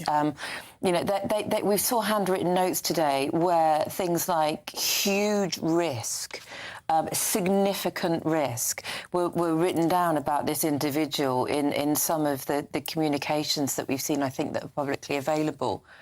But they're written down, but they didn't do anything. And it's the police's fault and the NHS's fault for not giving them the information. And when they're directed to a policy where they are actually able to cross-share with the police, that sort of came as a bit of a surprise, I think. And it was just more excuses and, at the end, I would say defensiveness almost. Oh, it is. It's slippery almost. shoulders. They said Claire Thompson said she took offence at the suggestion that she was out of order by not telling us at any point that she had had lots of prior contact and involvement with Callaghan, because she was the person that made the first phone call to us from the university on the 13th of June, and she saw us all the way through. She was there the day you walked with us back last June, and you know, it was just that I take offence at that, and I think it's probably not the words you should be using. No. You know, I'll never forget, one of the first times I interviewed you, we had pictures of Barney on the screen, and you said, you know, you find it so hard to even look at those pictures. Yeah, you can see now I do. And, you know, even now I can see you're looking away because you're being confronted by, you know, your future that was pulled away from you. And his future. What was lost?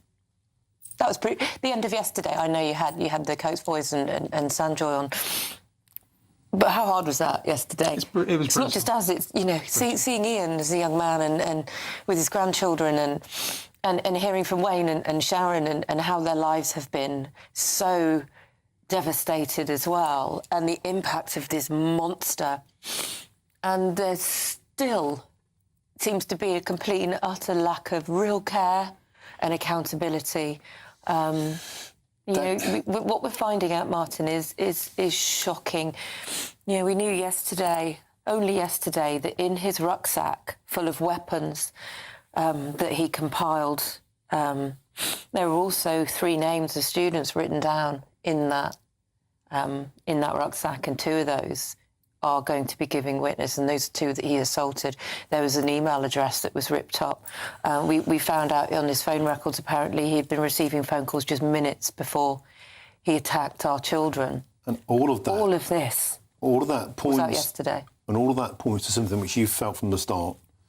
This was premeditated. Yeah. It was planned, and if it was, it takes away from this notion it was something he couldn't control. Yeah. And it goes back to the feeling you felt since the beginning that it was unfair and desperately wrong for this to be a mental health manslaughter case. You think it should have been murder all along? I think so, and it's you know, mental health is just becoming an excuse in this country, and I think it's got to stop, because I think it's a reason, and I get that, and this isn't against mentally ill people, because the majority of mentally ill people don't do this. Can I ask you something? In that full video, that tribute video that you put, and I watched it in full this morning, honestly, you said something which like moved me to my core, and it was like you thought that life isn't worth living anymore, but this inquiry and getting justice is a reason, because you've got your other lad. Yeah. And We've got Charlie. You've got Charlie, and you've got to keep going. What does that justice look like? What do you want from this inquiry? It's got to hold people to account. We've got to stop this notion that lessons are being learned, because lessons don't ever get learned. You know, if you look at the Clunas inquiry, they made recommendations 30 years ago now that aren't being implemented.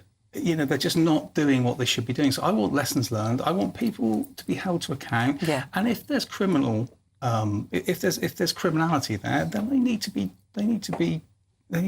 face the consequences of that. Yeah, I think this inquiry has to uncover the truth, the proper truth. Yeah. Not the versions of, which is all we've had so far. That's individual accountability, organisational accountability. This enormous miscarriage of justice with Callaghan, who is a master manipulator. Yeah, seriously mentally unwell, but how would you do anything like that if you weren't mentally unwell? Manipulating the system, the appalling police investigation and lies, the CPS's appalling presentation of the case and sentencing. And then ultimately, with all of those in place, that's when change will come, and it must come. OK. Emma, Dave, thank you very much. We're going to keep supporting you as best we can on the channel. I know you get your chance to give evidence in about a month's time. We'll make sure we're there for that. Thank you so much for coming back to see us today. Thank you, Martin. Thank you very much. Coming up next, the Education Secretary said, oh, God, sorry. It said that boys should be allowed to wear dresses to school. That's next. Dinner under the stars tonight? That reminds me of our travel insurance. You mean All Clear Skies? All Clear Travel Insurance sponsors GB News Travel Destinations Forecast. Plenty of warm and sunny weather across Europe now. Blustery showers in Cyprus, windy in the Canaries. Those two regions the exception to the mostly dry and settled theme. High pressure across Central Europe, bringing plenty of sunshine through Spain, Portugal, into France. Italy seeing above average temperatures as well, 17 or 18 Celsius widely. But we do have these showers across the Greek islands into Cyprus with some gusty winds. All Clear Travel Insurance sponsors GB News Travel Destinations Forecast. Britain deserves a newsroom that puts the facts and your voice first. Well, and that's what you get on GB News. Lively debates, lively conversation. And we're not afraid to hold power to account. And each other. So join me, Andrew Pierce. And me, Miriam Gates, for Britain's Newsroom, weekdays from 9:30 on GB News. At GB News, we love to hear from you, our loyal community. So drop us a line at gbnews.com/yoursay. There you can talk to each other and also to the presenters live on air. gbnews.com/yoursay, because GB News is your channel, Britain's news channel. Nana Queer, weekends from 3 p.m. So, Steve, talk to me about the book. It's the sense that everything that progressives see is through the prism of the omnicourse, basically. Advertising has been trying to educate its audience now for the past 10 years on the omnicourse, which is climate crisis, LGBTQ rights, race relations, but exclusively almost through Black Lives Matters, trans rights, female rights, migration, asylum seekers' rights. So we've been trying to educate our audience on those subjects now for the past 10, 15 years, instead of doing what we should be doing, and that is selling products and building brands. Well, when I was working, you had an advertising team and you had a sponsorship team. Right. Somewhere in this timeline, these two have kind of become one, and the advertiser now seems to have the same power that a sponsor has. I think that's kind of ended. I think that during the time of peak purpose, advertising agencies could exercise that discretion. Peak purpose happened between 2010 and 2021, when advertisers and their marketing and their client marketing directors were almost given free rein to do whatever they damn well pleased. And that was because on the client side, the Procter & Gamble's, the Unilevers, they were living through a period of free money. Free money meant that you didn't have to actually make a profit through organic growth. You could get the money from the banks.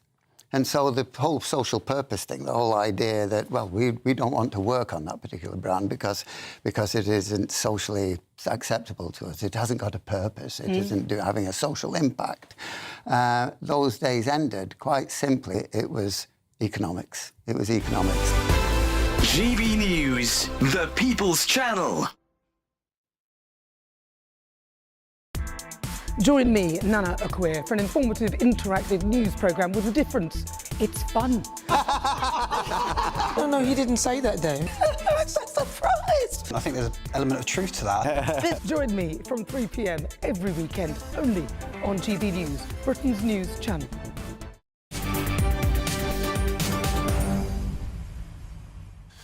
It's 10 to 6. Now to some extraordinary comments from the Education Secretary, Bridget Phillipson, that have sparked a huge backlash. She suggested that boys should be allowed to wear dresses to school.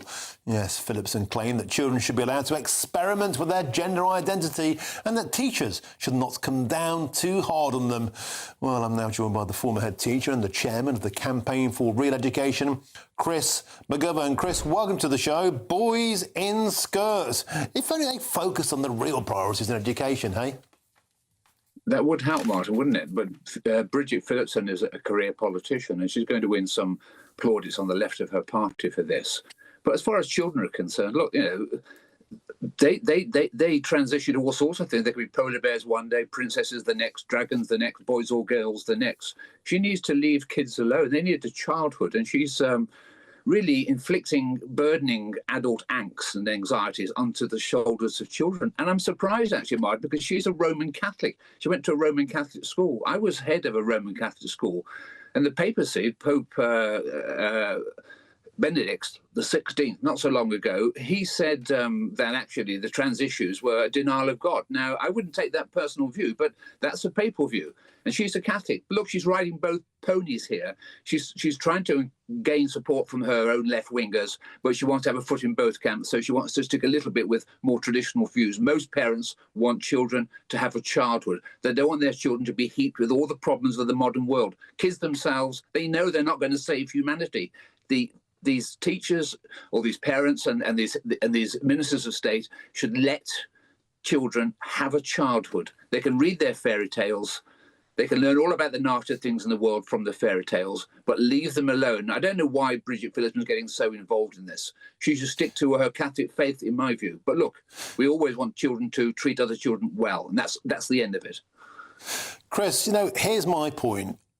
Are children learning about these ideas at school in the first place? My children, they're aged 16 and 11, they never knew anything about all this. They suddenly come home, and my point is this: are kids now being indoctrinated? They're being brainwashed and they're being indoctrinated in some schools. Difficult to generalise, Martin, because there are different schools. There are some schools very sensible on this. There are other schools with a very clear agenda. And it's quite a shock sometimes to actually realise what's going on in schools. You know, I always am quite amused when I talk to journalists who go to a teacher union conference for the first time, and they're always pretty shocked by what they hear. Because in the real world out there in schools, there is brainwashing going on. It's not universal, but it's a growing problem. And the Secretary of State really needs to get a grip on things. She needs to give leadership. And the leadership she should give most of all is let 5-year-olds be 5-year-olds. But by the way, there is a case for boys wearing dresses before they go to school. Winston Churchill is photographed in a dress. That was because it made nappy changing easier in the Victorian period. So they wore a dress. We've moved on from the Victorian period, Martin. So, yeah, you can see a picture of Winston in his dress. Chris, we have to leave it there. I didn't expect that to come in the conversation. Winston Churchill in a dress. Thank you very much for burning that to my memory. Nigel Nelson, a quick point, seriously, before we go. This nonsense should just be left out of the classroom. No, it shouldn't. What Bridget Phillipson has done is she's issued new guidance which clears up a lot of confusion that existed and ensures best practice in schools. Treat children as individuals. That's the idea. So what she's doing with this guidance is to work with parents, and no teacher will have to initiate anything like this. OK, thank you very much, Nigel. Superb stuff. Next is Jubes & Co., the queen of primetime debate, who always wears the trousers. Jubes, what's on your menu? Well, I'm letting the side down. I've got my dress on today, Martin. Anyway, that ridiculousness in schools, where does it all stop? You're going to let your kids rock up in a dinosaur uniform when they think they're a dinosaur? Spider-Man the next day when they think they're Spider-Man? Leave these kids alone, for goodness sake, anyway. So much that we need to talk about on my programme tonight, ladies and gents. So get yourself a cup of tea, get yourself nice and comfortable. If you're outside in the sunshine, get yourself back in, because we are set to debate in a sec.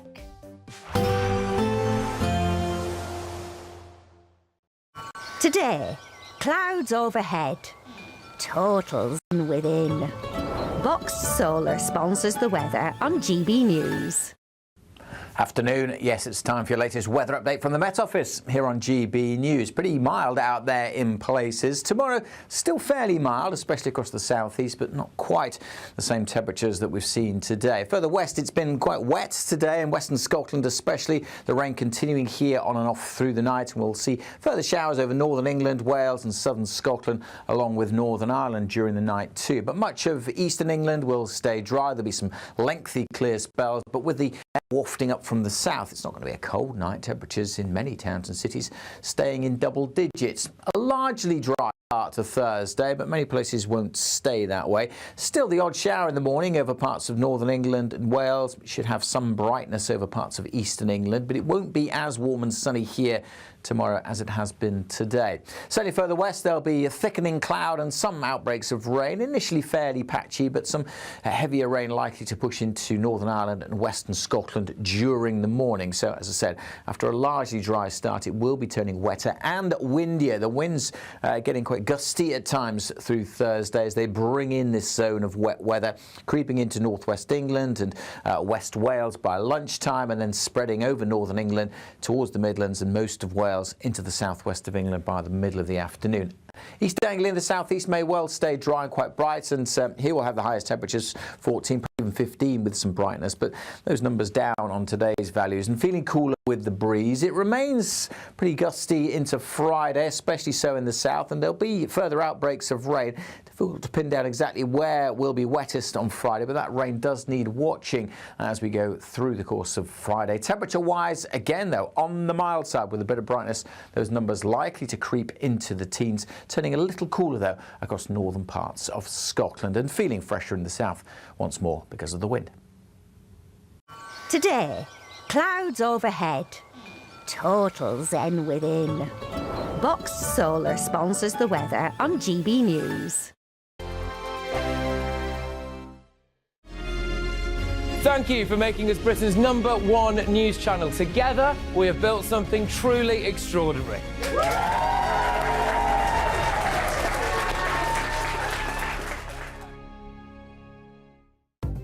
Good evening.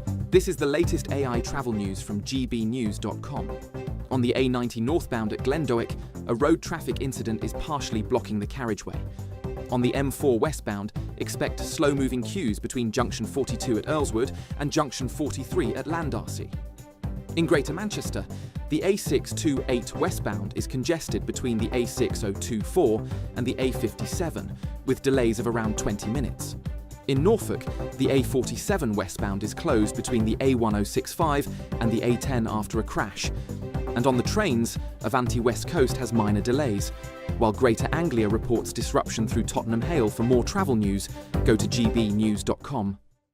It's the final week to see how you could win £30,000 in tax-free cash. You wouldn't need to treat yourself to a holiday. There's also a terrific £10,000 to spend on a Riviera travel holiday of a lifetime for two. So whether you fancy a cruise or an escorted tour, you'll have over 30 worldwide destinations to choose from. But you have to hurry because time is ticking. For another chance to win, text WIN to 63225. One entry costs £2.50 plus one standard network rate message. Or text BONUS to 63225. 5 entries cost £5 plus one standard network rate message. Go to gbnews.com/win. Entries start at £2.50. Call 0903 686 3232. Calls cost £2.50 plus your network access charge. Or post your name and number to GB19 PO Box 8690 Derby DE1 9TT. UK only. Entrance must be 18 or over. Lines close at 4 p.m. on the 27th of February. Please check the closing time if listening or watching on demand. Good luck. Mornings don't have to be tiresome, especially if you have the right company. Wake up to news as it happens, opinion and debate, and of course, a little bit of entertainment too. Because when the kettle's on, we're on. That's Breakfast on GB News, a show worth waking up for. Every morning from 6 a.m. Only on the People's Channel, Britain's news channel. We'll spread the news, you spread the word. From the school run to the home run, watch a new show for all of Britain. He can say whatever he wants. A straight-talking show where all voices are heard. And, you know, when are we going to stop talking about smashing the gangs and actually do it? With the stories that matter from every part of our country. There's a bit of a crash landing there for your Chancellor. Bold, fearless and standing up for you. That's me, Martin Daubney, 3 p.m. till 6 p.m, weekdays, here only on GB News. The People's Channel, Britain's news channel.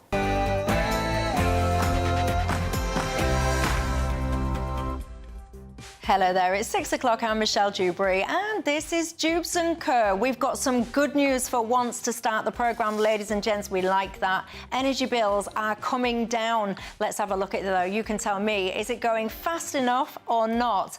And of course, the sun is out, so you know what that means, an absolute influx then of not so small boat migrants.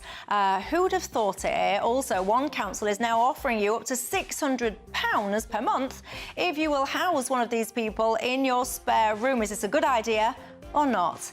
And I couldn't help but notice a massive sign at my local maternity hospital, nothing wrong with my eyesight. It announces that pregnant people basically should be stopping smoking. When have we got to this situation, ladies and gents, now with all of this gendered language, ze-them pronouns and all the rest of it in the NHS? What is going on? Also today, fly tipping. Brand new figures out show that it has reached a record high. What's it like in your area?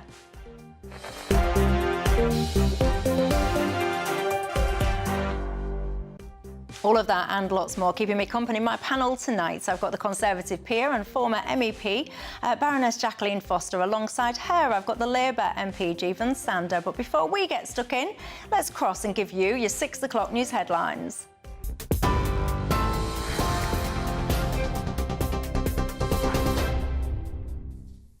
Michelle, thank you and good evening to you. The top story tonight at 6. The Met Police has apologised to the Speaker of the House of Commons after inadvertently revealing he was the source of information that led to Lord Peter Mandelson's arrest. Earlier today, Sir Lindsay Hoyle told MPs he passed concerns on about the former ambassador, saying that he could be about to leave the country. He passed that detail on, he says, in good faith after receiving information during a visit to the British Virgin Islands. To prevent any inaccurate speculation, I'd like to confirm that upon receipt of information that I felt it was relevant, I passed this on to the Metropolitan Police in good faith, as is my duty and responsibility. It is regrettable this rapidly ended in the media. Well, Lord Mandelson, who denies any wrongdoing, was arrested on suspicion of misconduct in public office and later released on bail until May, with his lawyers calling claims he planned to move abroad baseless. The investigation centres on allegations he passed sensitive government information to the late Jeffrey Epstein, which he rejects, saying he will cooperate fully with police to clear his name. In other news tonight, the BBC's Director General has ordered a fast-tracked investigation after a racial slur was broadcast during Sunday's BAFTA coverage, calling it a serious mistake. Campaigner John Davidson, whose Tourette syndrome caused him to shout out during the ceremony, says the broadcaster should have worked harder to prevent his tics being heard. The BBC has since apologised and removed the language from iPlayer, while BAFTA says it takes full responsibility after the incident. Davidson says the words were an involuntary neurological misfire and not a reflection of his beliefs. Almost 600 migrants have crossed the English Channel today, making it the biggest one-day surge so far this year. Provisional figures show 590 people were brought into Ramsgate by Border Force and lifeboat crews, with the final group arriving just after 4:30 this afternoon. And with calm weather expected to continue, patrols remain on standby for further crossings into the evening. In Manchester, counter-terror police are now assisting the Greater Manchester Force after a man allegedly entered the central mosque in Manchester carrying weapons, including an axe, during Ramadan prayers. A suspect in his 40s has been arrested on suspicion of possessing an offensive weapon and drugs offences and remains in custody. Officers say they're still searching for a second man and they are keeping an open mind about the motive for the incident. Well, as we heard from Michelle at the top of the show, energy bills set to fall by around £117 a year from April after Ofgem announced a drop in the price cap. For a typical household, that is roughly £10 a month, though the exact saving will vary. Energy Secretary Ed Miliband says the fall reflects the government's action in the budget. But the Shadow Energy Secretary, Andrew Bowie, says the pressure on households is still growing.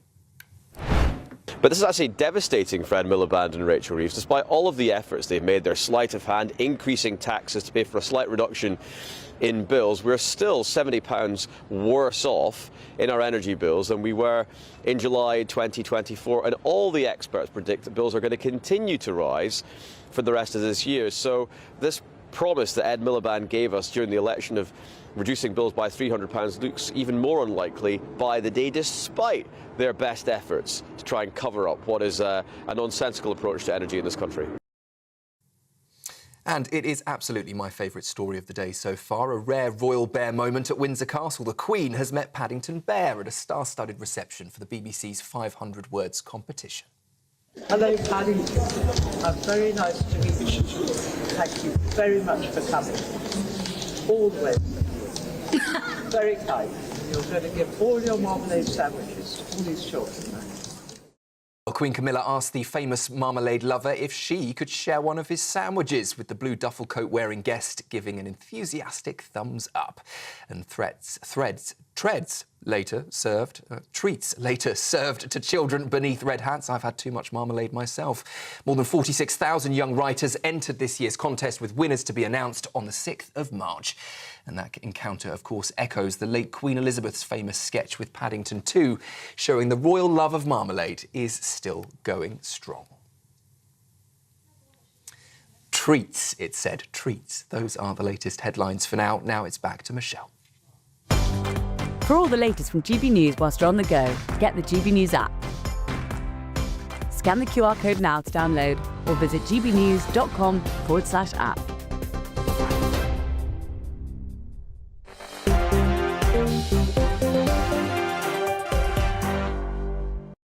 Thank you very much for that, Sam. I liked your favourite story of the day there.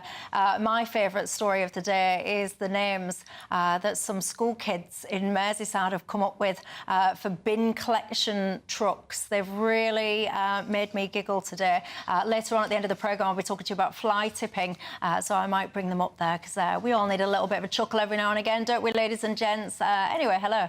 Good evening to each and every single one of you. My name is Michelle Dewberry. This is Dubes & Co. with you till 7 o'clock tonight. Alongside me, I've got Conservative peer and former MEP Baroness Jacqueline Foster. Alongside her, I've got Labour MP Jeevan Sander. Good evening to both of you. You're both very well turned out. Thank you very much. Look at this, ladies and gents. I always say Jacqueline is the best dressed panellist, don't I? But Jeevan, you're giving her a run for the money. I like that. It's nice when people make an effort for you guys at home, isn't it? And speaking of you guys at home, how are you doing today? It's been nice and sunny, and I hope that has been the case wherever you are. And I hope you've had a little bit of it at least on your skin today, because it does make a little bit of difference, doesn't it, to your mood overall. So wherever you are, whatever you're doing, join the conversation in all the usual ways. Email me, gbviews@gbnews.com. Go to the website, gbnews.com/yoursay. Of course, you can tweet or you can X me. Well, look, let's stick with this theme then, shall we, of nice things. It's not very often. We do tend to start this programme with good news, and we can debate whether or not it's actually as good as it seems in just a second, because I'm talking to you about the fact that your energy bills look set to fall from April this year, £117 to be precise, about a tenner a month, as you've just been hearing from the bulletins. I mean, I'm billing this as good news. Well, you should because, you know, in this depressing day and age of the news sometimes, I'm desperate to get my hands on something that's good. But it's not that good, because I thought your guys promised £300 reduction. Yeah. And bills are about £70-odd higher than when you guys took office. Yeah. So what's going on? So £300 by the next election, absolutely right. It'd be fundamentally, let's be clear about this. If life is not affordable, more affordable by the next election, I'm definitely losing my job. I think the consequences, not just obviously for myself, but for our nation's democracy. But making life affordable, it's what I'm about, it's what this government's about. There's two sides to that. So as we're seeing today, bills down by £117. And it's really redistribution from the wealthiest people in the country to everyone else. So a lowering of the £117, things like the mansion tax, but also investment in clean